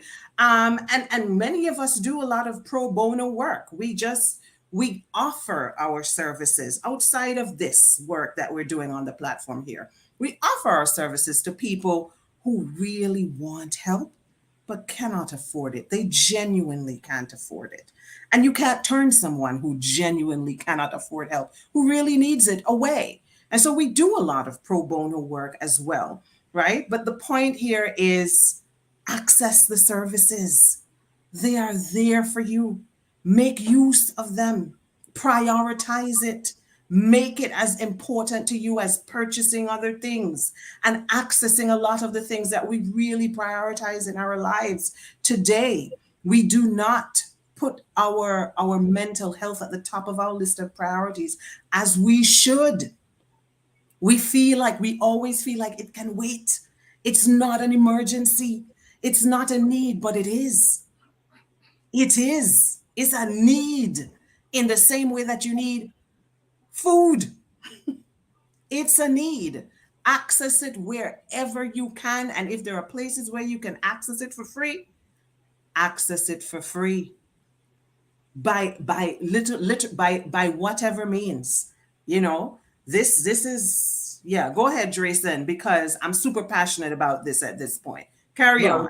I was about to say that you said it just a while in the end. Priority is very important. Like for example, I'm a recently married man. Um, we got married in Trinidad, and the wife had to return to St. Martin because she's on a job contract. I got a call. She's extremely ill. In my job in Trinidad Terrace, I have 5 billion things to get done, all of them extremely urgent, very important, that require my attention. When I got a call that my wife is ill, I drop everything. And you know where I am at today? St. Martin. You know what is happening in Trinidad? The same very important stuff, they're being handled by somebody else. We have to understand our priority. And that's the reality. I think too many times when it hits home, people want things to be said a particular way, done a particular way. I agree, all of that could be nice, but ultimately, what is your priority? If one of my priorities is to be in a relationship, bet your life, whoever I am with, they can publicly, and the wife right there, they can publicly tell you, Jason has been doing what is required as a husband. You know why? Because I prioritize this step. And I made sure I placed myself in line to get to know. I went out and I researched. You wouldn't believe half the things I did before I got married. This is not an easy step in my life. It's a prioritized step. Same thing with us as individuals. If I did not get it when I was young, I have to find it now I am old. You know why I have to find it? Because my spirit is telling me one day I want to get married. They're stepping stone towards getting married. It's not just because I'm a man, I find a young lady and I get married and that's it. I have to work on me. So prioritization is important. We have to shoot that way and ensure that you find what you need so that you can become what you probably did not get because of limitations. Yeah. And I said I wasn't going to say anything else now, but I'm going to add this. You know, I never ever hear people talking about physical health in the way they talk about their mental health. I have never, I've been doing this for 16 years. I have never, ever, ever heard anybody who was diagnosed with a physical ailment say, well, there isn't anything I can do about it because, nobody taught me about this. No, nobody taught me about this heart condition that I have. I've never heard anybody talk about this liver issue that I have. I don't know anything about it, so I just don't know what to do. I have never heard anybody say that in my life. To the contrary, you diagnose somebody with a heart condition or a liver condition, and you know what the first thing that person does? What's the first thing that somebody does when they are diagnosed with a physical illness, especially if they're told that that is a fatal, that is something that can kill them? You know what the first thing they do? They go looking for information right away, immediately. They get on the internet and they're on WebMD looking. And it gets to the point where they know even more than the doctor.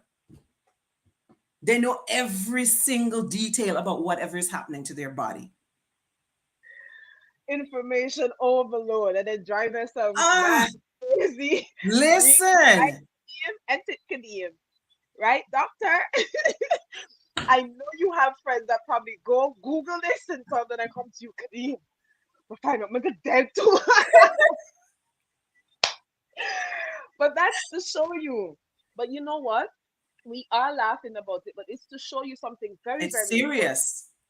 It's how the views and how we look at mental health. Anytime you say mental health to black people, we look it's like what? Crazy how? Bipolar, pills, medicate. It's like we are going crazy. We don't really want to address our mental health. That is why we're not having these deep conversations because we know within ourselves we are already fighting demons. So I don't really want to know about yours because I'm not dealing with mine. We are really scared of what the mind is. We are scared of going deeper into our thoughts, into ourselves, We are scared about having conversations about mental health.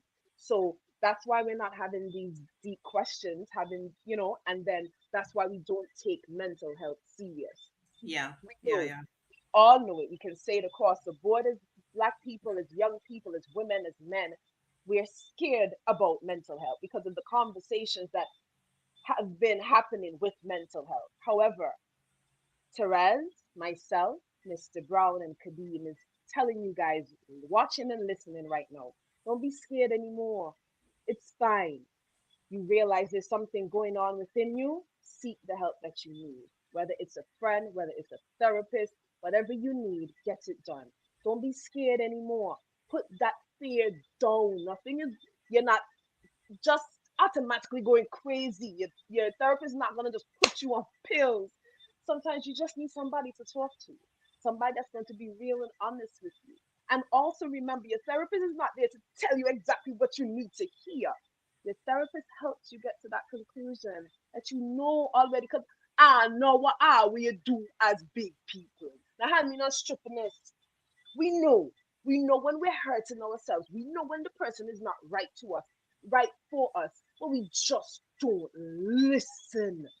So that is what therapy is and what it will do for you. Don't be scared of it anymore.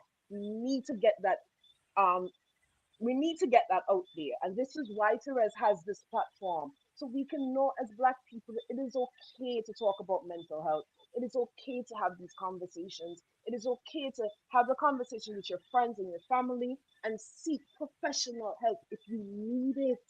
Some of the time, I need it. Some of y'all walking around the place with trauma and baggages and don't want to bring you down. The whole bag on your back heavy, and you wouldn't put it down for what reason? I don't know why you're carrying it around for. Back a Right. drop off to one like ease, but you walk around with something like you look good. No, stop it. MJ It's is not good. killing me. But we can't be scared anymore. We can't. We All can't. right. Yes, ma'am. Yes, ma'am. Let's let's see if we can swing this conversation back because where did we just end up? Because who child. Anyway, let's go back to the questions. These relationship questions. So we already concluded that we're not asking the questions. We are making assumptions. I think everybody we were able to agree on that. I need you to tell me what I'm supposed to be asking. We called this show Game Changers, Sex and Relationship Game Changers. So the question is, what are they? What are the game changing questions and the game changing conversations? Can you share with the listeners and viewers? I want to start with this one. Mm-hmm. The okay, the questions will start basically on you understanding what you want. What is it that you want out of a relationship? What does a healthy relationship look like, feel like to you? That is what you need to understand first. The question is going to come up, of course. Suppose I don't know. Correct. If you don't know what a healthy and beautiful relationship looks like, what do you want for yourself first? This is how I think the questions are going to come up, what you need to ask.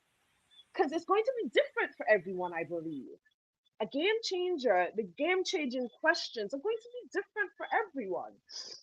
My game changing questions are not going to be Mr. Brown's or could be game changing questions. Because okay, let me talk about myself. As we've already said, I am a sexual goddess. Yes. I want to say I echo what Mr. Brown made, the assumption of sex going to fix everything. And even as a sexual goddess, I agree with him. Sex is not going to fix everything. There has been a point in my life where I ran to sex because I was running from my problems. And I used sex to mask a lot. That wasn't good. I was not in love with myself and I harmed myself a lot of times this way. However, sex is very big for me. Sex is very important. You have to know what you're coming with in the bedroom to even get my attention. And that's important to me. I am not saying that it is or I'm not gonna deal with you, or I'm not gonna entirely deal with you or even consider you if you are weak there. I'm not saying that, but it is important. You have to match my sexual energy. That's a game changer for me. If it's a situation you are coming and I have to teach you a lot of things, it's not happening. It is not happening. A game changer for me will be in the way you take care of yourself and what you are eating. You understand? Because that has a lot to do with how that has a lot to do with how you love on yourself. That has a lot to do with how you smell, how you are going to look. But I'm not trying to say that I care that much about physicality. What I'm trying to say is, do you love yourself to eat properly? Are you taking care of yourself? Do you see yourself as a temple? What are you putting into your body? What oils are you using on your body? That's a game changer for me. You have to understand spirituality. You have to understand yourself as a spiritual being when it comes to me. Yes, me go around my house and like my sage. I'm not gonna be with somebody that gonna look upon me when I like my sage and tell me, oh, I'll be on your work for me. Excuse me. That's a game changer for me. You have to see spirituality and sexuality as one. You understand? You can't just come to me with physicality and think that's all I care about when it comes to sex. Nah, I'm a sexual being. I understand that sex has to do with the body, mind, and soul.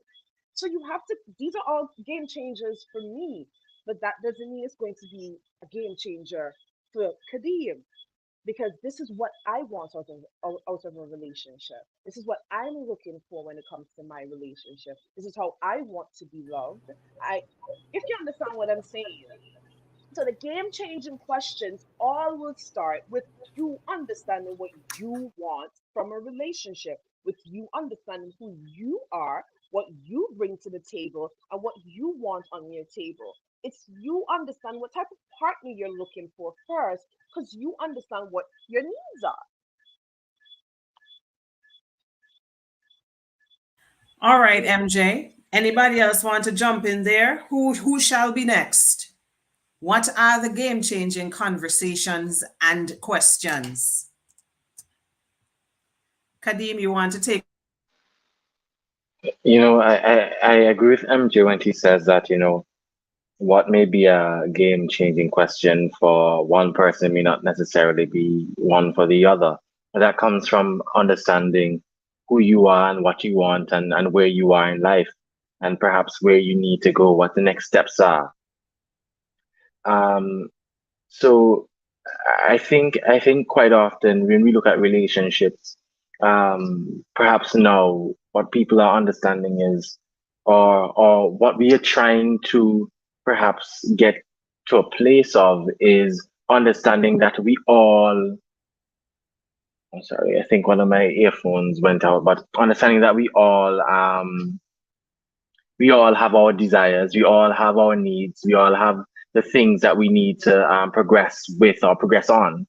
Uh, and you need to ask at the beginning of the relationship what your goals are. Where do you see yourself in the next 10 years? What are your desires? Do you want children? You know, do you want to move 10 cities away? Are you okay with traveling? Are you okay with raising our children outside of a church-based school? Are you okay with raising our children in a church-based school? Things that matter that we don't normally ask about, that we have a cursory look on. Do you like sharing the bed sheets? It's the random things, and that comes from, again, knowing yourself, knowing that you don't like certain things. You don't like snoring. I think we spoke about that the last time we were speaking. You know, you have to know yourself in order to ask those questions, and that's where you get to those critical levels. I think we have been touching on this one thing of, it comes a point where you will have to ask some important questions in order to find out whether or not your situation is the right situation for you. And it comes from knowing yourself and understanding where you are and where you want to be, and trying to figure out if this individual who you're engaging with, who you may see a future with, if they too can be on that path with you, and you can grow together and learn to love each other as you drift apart. Some people don't expect to drift apart. you're going to change. And it takes a sort of emotional intelligence for you to realize that, look, wait, we have not reconnected again on a molecular level. We need to have a couples reunion of sorts, try to recommit again to the new people that we are, because we're going to change. You're going to learn how to do things differently, and you need to come back and say, hey, I know this is what we accepted before as being reasonable, but reasonable for me has changed. And it's up to you whether or not you agree on those new terms and conditions that now govern your relationship. And pray that God and counseling or whatever else you use to cope with your difficult times can help you through those difficult times. I think I'm babbling now, but that's how I view it. You're not babbling. You're making total complete sense. You're making total complete sense. And I want to jump in before the next person speaks. I just want to jump in quickly and say that I absolutely love the point you made about revisiting who you are during the relationship. I think it is so crazy that we expect to be in a relationship with somebody for 10 years, 20 years, 30 years, and at year 30, they're the same person that they were at year 3 or 5. Like that blows my mind. How is that even possible?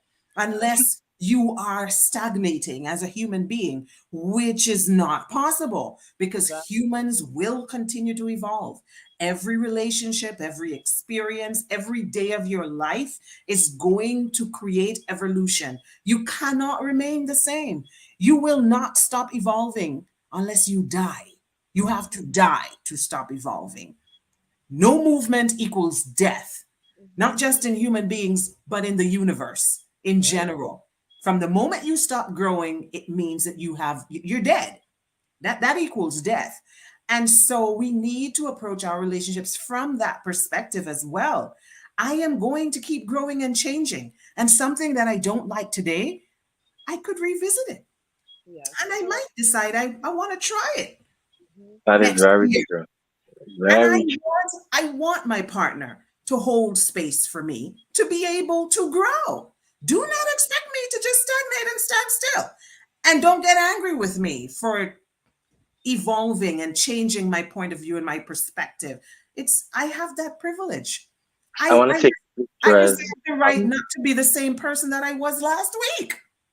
I want to say quickly here that I've heard of relationships or issues in relationships where one partner decides, hey, I want to broaden my horizons. I want to go back to school, and the other partner be like, want to go back to school, but you don't think you don't think I'm good enough for you anymore. You don't think that you think you're too smart for me now. No, you want to grow. You want to, revisit yourself and work on yourself as well. And that's a part of making the relationship better. That you both can say, hey, let's take this next step together. And we can touch on this beautiful point right here. I can interject. This comes when you're also talking about sex. You have to be able to revisit some stuff. Times are changing. Nobody just want to lie down and do them no more. There's a lot of many different ways to do it now, and many different places to choose from. Be open to that change. You have people that are in relationships, as Therese said, 10, 30 years, and you're trying to tell me, tilt on the bed by 30 years, and you're not even trying to budge. I know with how sex is happening and blowing up these days, there's some unconventional things that you just won't do. And I get that. Your partner should get that too. But you're growing mentally, you're growing physically, you are changing your job, you're climbing up the ladder. Why aren't you growing when it comes to sex? Why aren't you growing when it comes to your sexuality and the things that you can and can't do now with your partner? Especially if you are married. You're married and you're Christian and you're trying to tell me you'll do the same thing. Cheat. No, man, no. You need to spice it up. I'm not MJ, Hi. Jamal says plywood pose not going out. Please.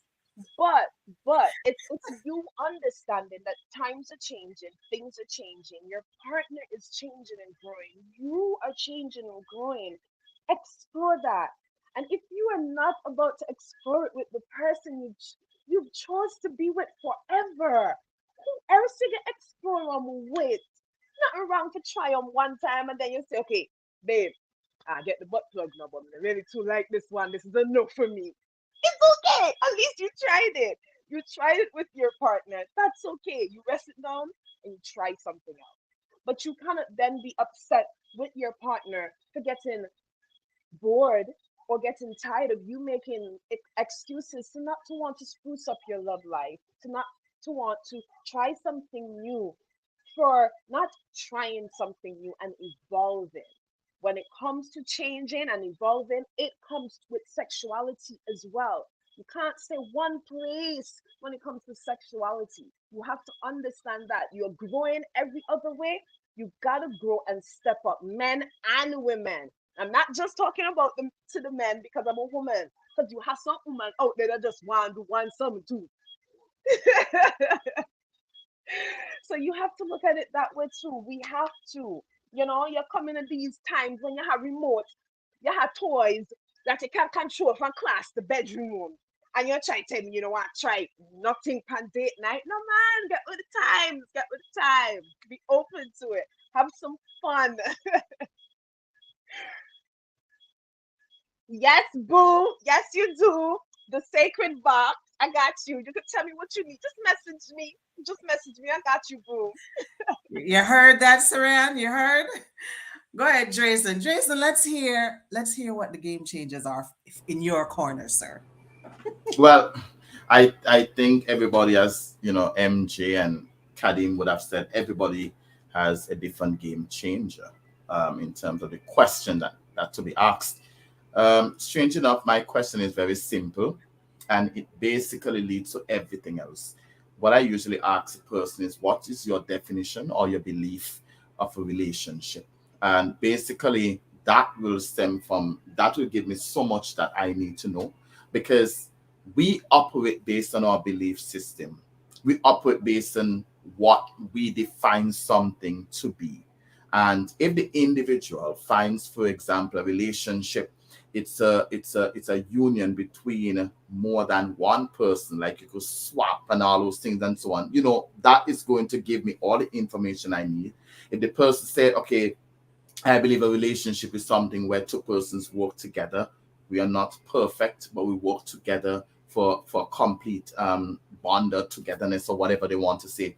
Then it moves them into other questions. But I always start there because I really want to know what is up here. I mean, everything else can come from that simple thing. Everything else. So that's what I want to start with.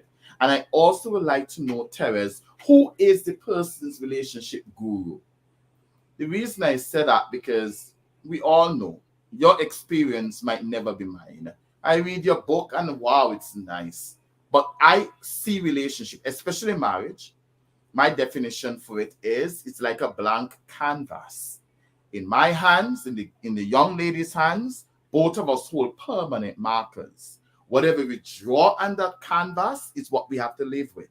Whether it's something that will be deafening or joyous, we have to be very careful as to what is drawn on the canvas. So that comes with thought process.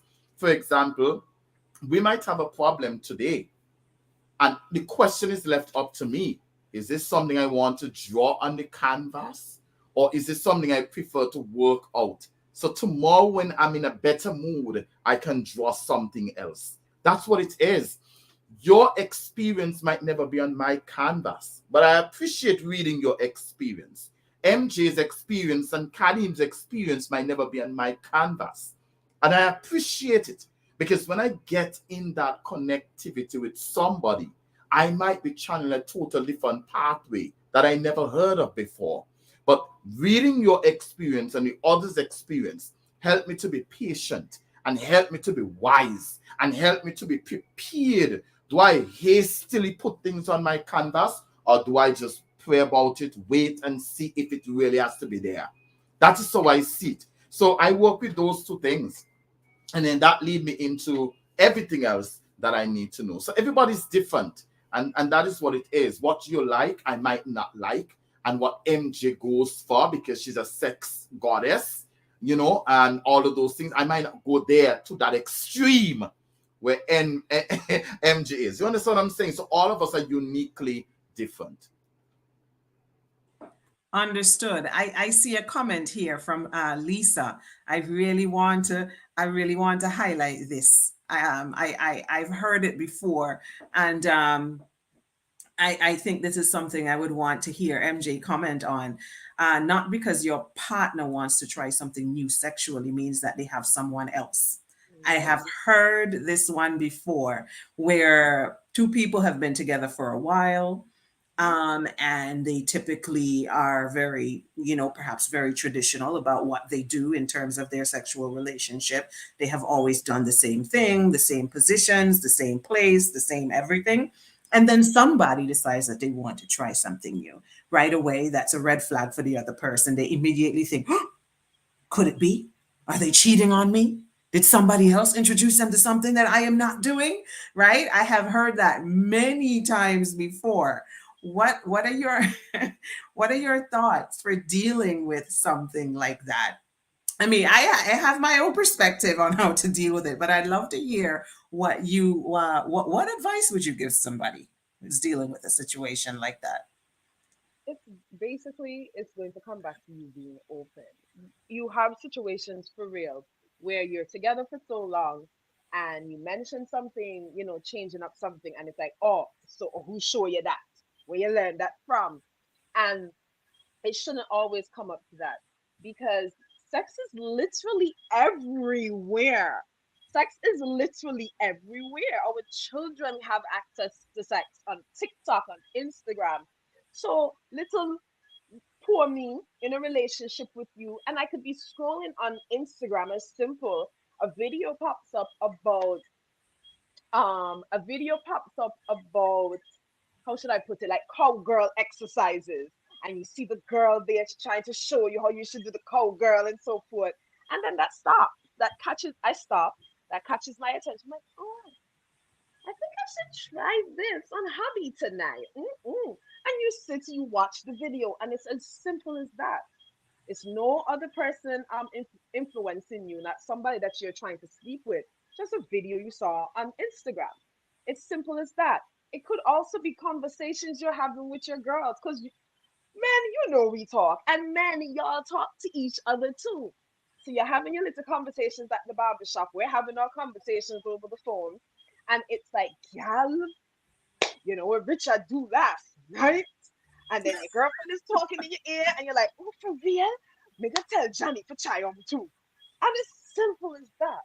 But you have to know who you're in a relationship with. And you have to be open to that change. I understand it could be sometimes that you have two persons who are not really that heightened sexually, but then things can happen in your life that you're realizing, hey, you know what? It could be age. It could be like, yo, I'm about to be 50, and me never do this. I'm about to, my kids are not at home anymore. I don't have nobody in the house. So I need to walk around naked. It could be so many things that influence you to just change or want to try something new. You have to understand your partner and really see that it's just what it is, and not that the person is cheating or trying to cheat or anything of the sort. You understand? It just is the person adapting and growing. Simple. And you have to know who you're doing. You have to know who you're in a relationship with to really see that as, okay, you just want to try something new. Or have that conversation, ask straight up, not ask in that type of way, but say, baby, how did you think of this? What happened? How can I try this? And then I'll be able to be open and honest with you. That's what we need to remember. We need to create safe spaces so our partners can talk to us. You understand? You need to have that safe space so your partner can communicate that with you easily, whether it's man or woman, because I believe it's more for the women. I think it's more for the women. That if a man comes to you and say he want to try this, oh, we learn that. Who girlfriend teach you that or something of the sort. We usually do that as women a lot of times. But if you know who you're in a relationship with already, that shouldn't come up. See, that's change. Change is good. All right, folks, we are already at 4 minutes after 7. Okay. So we're going to have to rein this in. There are like 1,000 comments in the chat section that I would love for us to touch. We just don't have the time. There is, I'm so sorry, guys. I'm sorry. I'm seeing so many very interesting points being made in the chat by our listeners. Like the chat section is on fire, literally just on fire. Do we want to take one more question from the chat section, or are we going to leave it alone? Should we take one more? Yeah, yeah, Just yeah. one. Just one. All right. I shall select one. Let's see here. Let's take this question from Jamal. Just because I haven't taken any questions from Jamal at all. Let's give Jamal a voice. So Jamal is asking, so maybe asking why their previous relationships failed and if or how they contributed to that failure. History tends to repeat itself despite being told people can change. Are we getting the point that he's making here? He goes on to say, have to dig up them history to be reconciled with the future, or should we leave the history behind? Anybody want to jump on this? Do we leave the history alone? Go ahead, Drayson. I think personally that history should be revealed sometimes, not all the times. I think anything that has what it takes to damage the relationship in the future, it can stem from what took place in the past. Those things should be revealed. If you're honest and you really love the individual, we need to stop being so emotional only and see love as a principle. If you really love that individual, you have to, and you want this thing work. There's certain things that you might have done in the past. Just need to come to the ears of the other person. And if you're not willing to do that, you should not be in a relationship. Can you imagine, Terrence, you do something in the past and you refuse to like bring it forward to Ian, but then Ian now hears it from somebody else? That can be so damaging for him, can change his mind forever from the relationship. And then we're gonna go to this whole thing about please forgive me and all those things. All the other things could be avoided. So my thing is history is important and bringing it to the forefront is important. It depends on what it is because I don't expect everything will be pulled out because there's certain thing that definitely is just information sake. But those things that have the root to create problems for the growth of your relationship, it should be dealt with. Okay. Okay. Anybody else want to weigh in on that? Or are we going to leave it there for that question? No, I agree with Jason. I think sometimes if we encourage having those tough conversations, then you know what people are willing to accept and what people are not willing to accept. And sometimes we don't say certain things because we know the person who you're with are unwilling to accept the truth. And sometimes you need to, if you know that, you need to just move on. You know, if the person is going to be unwilling to accept it, and 10 years from now they're finding out that such and such is the case, and that's going to rip apart your relationship, then that's selfish. By that time children may be involved, and how do you square that circle after you have already taken that plunge? It is unfair, to say the least. Yeah, agreed. I would have to agree. I think there's some things that absolutely should be revealed. There are probably some other things that you could go ahead and say, you know what, it's none of their business. But I think you require some wisdom to be able to differentiate which is which, know what needs to be shared, and what has nothing to do with your current relationship. I think you can definitely have things that are in both categories.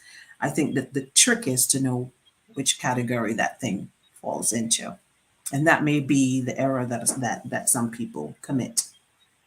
Yeah. Yeah, I agree. You should let your partner know about some stuff from your past, from your history. It will affect once it's going to affect your relationship. Because let's say the person is heavy on church. This person. Can you guys hear me? Yes. Hold on. My headphones died. Hold on. We're hearing you loud and clear, though. But sometimes my speaker goes in and out. However, yeah, so let's say this person is heavily religious, this person believes in going to church regularly, and you, for whatever reason, do not hold that same view. You may tell the person the surface of it, hey, I don't really like church, but maybe there's a deeper meaning. Maybe something happened in church, something traumatic happened in church that you don't like. So divulging this information is vital, because this person will need to know that church is a trigger because something traumatic happened to you in church. You understand? It could be even as simple as abandonment issues. It could be even traumatic as rape, violence. Yes, it's rape, and you're not going to really want to talk about rape, but hopefully you get to a point in your life that you are able to speak and let this person know, hey, this is why I do what I'm doing. This is why I have these triggers, because I was assaulted. I was sexually assaulted, or rape happened, these type of stuff. This is vital information. So this person will know what's happening, why it happens, and not letting the person know is not 100% good. It's not going to be good, because you're going to have these triggers and this person triggering you, not even realizing why. But you decide how it looks, what it looks like. You decide when you can divulge this information. You decide that you definitely will be the one that can decide these things. But seeing them as important to tell this person, definitely. It depends on how your relationship is going to look. Sorry, I sound like if I'm rambling a bit. But you understand what I'm trying to say, No, we right? get it. We get it. We get Terence, it. if I can add, oh, sorry, I thought you were Go ahead. No, go ahead. Terence, if I can add one point which I find is very dangerous. You see, when you're getting into a relationship, you have to be very careful as to how much, if you're ready, to be vulnerable. If you're not ready, then you should not. One of the things I've realized people have been doing, which can be very dangerous, for example, Sheila was raped.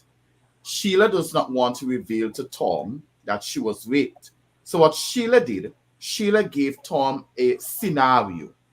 And Sheila said to Tom, what if you had a girlfriend and she was raped and she reveals it to you? Will you be with her? And Tom says, no, I will never be with somebody who is raped. And then Sheila now internalizes that Tom's response to that scenario is the same response that he would give to her.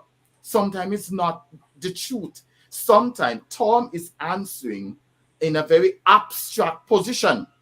But if he is with Sheila and he loves Sheila and it comes to him directly from Sheila as being the lady who has been raped, I am with you. Do you want to continue this relationship? Tom's answer might be very different. So we need to be very careful as to the approach in terms of revealing our history or past with others. Scenarios can help in certain situations, but it cannot help in all, because an abstract position sometimes gives an abstract answer. I am with you now, Sheila. I know you have never been raped, and you're now coming to tell me if I am with, say, Sarah, who has been raped. Obviously, my answer is going to be, I am with you. So any question that is asked about anybody else, more than likely is going to be a no. You understand? So we need to be very careful how we try to bring that out. Yeah. Okay. Is it safe for me to wrap up this program that has been going on for over 2 hours now? And we still have so many things that we haven't talked about or touched on, and so many questions in the comment section that we haven't looked at. We need a part 2. Yeah, we're definitely going to need a part 2, because a lot of the sex part we touched on here and there. But I'm happy in the way we touched on it, because even as a sexual goddess, sex is not everything, but it is very important. I want us to remember that. We're not walking away from here just learning about the game changers and things that we should and shouldn't do and, listen to and not making assumptions and so forth. But I want us to walk away also remembering sex is a vital part of any relationship. Sex is vital for any human experience. Sex is important. Sex, sex, sex, sex, sex. It is important because sometimes you look at even adults and they cringe when you say sex. Sex. Okay, it is important. However, I can agree, it is not everything. It is not all that is needed to make a relationship beautiful. Love is needed, self love is needed. And unless you can love yourself, my mantra is always unless you can love yourself fully, you cannot be who you need to be sexually. You can never, inago work. Because as I've said, sex is spirituality, mentality, emotions. Sex is very, very important, but it ties into everything. So if you don't love yourself, there's no way, shape, or form you'll be able to vocalize what you need sexually because you don't even love yourself enough to understand what you want sexually. So we can definitely do a part two so we can touch a bit deeper into sex, but I want us to remember that sex is important. But I'm happy how the conversation started because love is the foundation of having good and healthy and amazing sex. Okay? Okay. Yes, ma'am. Yes, yes, ma'am. And that is MJ's parting shot. Drayson, what is your parting shot for Oh, the we're people? parting. I was about to say I totally agree with MJ. Well, I you can totally agree with say MJ. whatever you want to say, No, and the then part. reality is, it is not everything. One of the things I will never subscribe to when it comes to sex, and I told my wife many times when we were dating, as boyfriend and girlfriend. I said to her, I don't believe in using sex as a tool to fix a problem because it really doesn't fix the problem because the problem remains the problem. You understand? That's the only thing I have towards not using sex because the truth be told, if we have a problem with money, we can have sex all night. We get up in the morning and we still can't buy bread. You understand? You can have sex all night and you still cannot buy bread The because sex will obviously, full the belly. well, I don't know that. I mean, I mean, obviously, that is not the problem, and we should not tag on sex as being that because sex have many more purposes and functions. It does not fix a problem as much as people think so. It numbs a problem sometimes. It gives you a kind of a feeling that the problem no longer exists until something similar happens again and you realize everything starts to come back because it was just under the rug. But I embrace a healthy sexual life in marriage. I totally embrace it. I'm saying it, and the wife is here, so I mean that is good. I embrace a healthy sexual relationship. I think it is needed. I think it is required because of what sex does. Sex actually releases that bonding agent. You know what it is to actually feel so connected. You know, this is to be so connected with your partner. That is what sex does. It releases that bonding agent that bring you together. You understand? It's a very good experience. Excellent. And MJ, what I totally like, I'm not sure if my wife will permit me to say this, but let me try to say it in a different language. I think the level of creativity. Careful, careful. I'm going to be very careful. Just watch me. The level of creativity given to a sexual union is something that actually keeps it going. It is to Yes. me, it has become something that you have to put much more in order to get much more out. Mm-hmm. So you cannot just say, "Oh, we're having sex," and then that's it. You have to, be creative about it. You have to add a little It's spice spirit. and Yes. steam up the It's thing some more. soul. So when you're done, Yes. you feel like, "Oh my Lord, it was Yes. Your worth soul it. It was worth satisfied. it." Yes. And you Your feel soul tired, full. those things and so on. So I hope that the next time we come and talk about this, because it's a very important topic.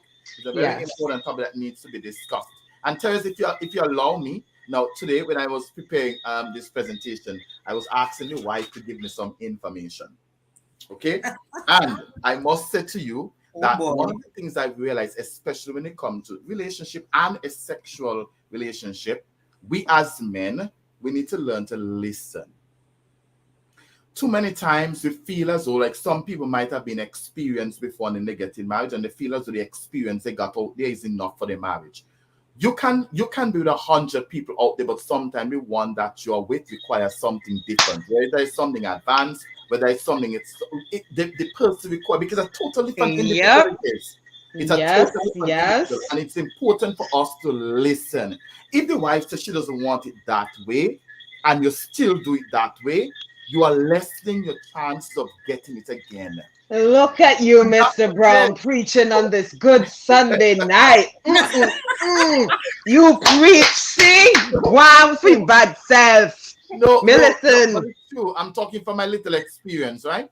You lessen the chance of getting it again, because every time a man tries to go in his own direction, you're now telling the woman, listen, I am just concerned about benefiting and satisfying me. So what about the woman? So I told my wife, sex is not about me. If she's happy, then I am happy, because I know when she's happy, I'm getting it all and more. But if she's not happy, then I am creating a sexless relationship. That is where it starts. So we need to learn to listen. And then after you would have listened what the woman wants, you activate what she would have said. You activate it. And then what you do, you assess, you evaluate. How will you do that? You ask the girl questions. How was it? What did I do? That whatever. Talk to each other, because at the end of the day, remember you are creating what you call an almost perfect sexual relationship in your home. It's almost automatic, Terence. You know, when you get your license, you don't jump in the car and think about where's the brakes. You don't think about where to put your hands. You don't think about where to turn the key. Everything becomes automatic. But that can only be so after the conversations. You understand? Some ladies don't like touching certain places. You might have done it in the past elsewhere. Don't come and do it to your wife. If she don't want to touch there, just don't touch there. Touch that she likes, because that is going to bring the excitement for you. So it's a good topic, Karim. I know we're going to welcome you soon into this thing, but you know, look at this. Look at this comment. Look at this comment from this commenter. This is why I want to add here, Therese. This is why I asked Kadeem the question that I asked him. Is he saying that women should say these things openly? And a lot of men carry around their ego. A lot of men are not open to hear the honest truth. As Mr. Brown just said, you have men coming with these tricks that they've done with Susan, Megan, Courtney, Karen, Patrice, Patricia, and watch I come and do the tricks on them upon you. And when you say to them, I'm not really feeling that, boo. Oh, Susan and Tricia and whoever else never complain. What you're complaining for? So men have to be open. They have to put down their ego when it comes to sex and sexuality. The ego is not going to get you anywhere. Yes, we need your ego for protecting us, for being providers. Yeah, that's good. But I believe in a balance. Men need to put down that ego. Yes, I'm going to say this. Tap into your little femininity a little bit more, Jack. And listen, but be open. Because I'm not saying what you did was wrong. What I'm saying is sometimes it is wrong, but I digress. But what I'm saying, that trick that you did for Susan and so forth, it's not going to work with me. I don't like it. Don't do it. You have to be open. Men want to hear, do men really want to hear the truth? Because sometimes it's like we're attacking your ego, especially coming from a woman like me. I know what I'm about. Yes, I'm a bit aggressive, but I'm passionate. I know what I want. So if you're doing something, I'm going to tell you straight up, that little spin and twirl that you did with your fingers, nah, I don't really like that. Stop doing it. A little flicky thingy that you do with your finger and your tongue, I don't like it. Stop it. You now need to be open to hear that. Be open with it. Be open with your sexuality. Put down your ego. Just want to put that out there. Kadeem, you can go ahead. Kadeem? I'm not sure how I was expected to follow that up. I I was going to say, Kadeem, don't get yourself into any trouble now, okay? Go I ahead. wanted in primary school they used to sing this goodbye song. Now the day is over, night is drawing nigh, shadows of the evening sweep Sail across across the the night. sky. You know, that's how I feel. I feel we just need to sing that song and say goodnight. But in general, I tend to agree with my panelists. I think that somewhat being in successful relationships require you again to know yourself and know what you want and know what you're willing to accept, know what you're willing to compromise for, and be willing to exercise the compromises as well. Be willing to grow and accept that growth is a part of the relationship cycle as well, and enjoy those growing pains, enjoy reconnecting and learning from each other once more because that can be fun, that can be really amazing, realizing that, wait, you no longer like this thing, you like that thing. How are we going to make this thing work now? How are we going to come together and make this new feature of our relationship work for the both of us? And that could be an amazing thing as well. Um, I'll also like to say that it's also important to realize that men and women are not monolithic.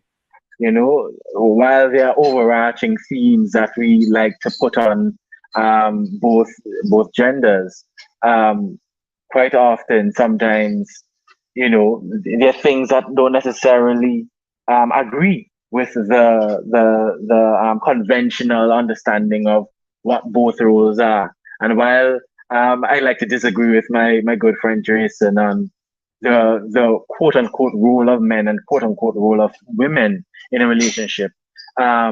Whether or not you're having a modern or you're having a more traditional relationship, it requires a level of communication for that to work. No matter what you elect to do, it still requires communication and knowing yourself and knowing your partner for your union to work. So that is my advocation this evening. Yes, I agree. Communication. We need to talk. Communication. Kadeem said it perfectly. Communication. All right, folks. Listen, we're going to come back for a part two. Okay?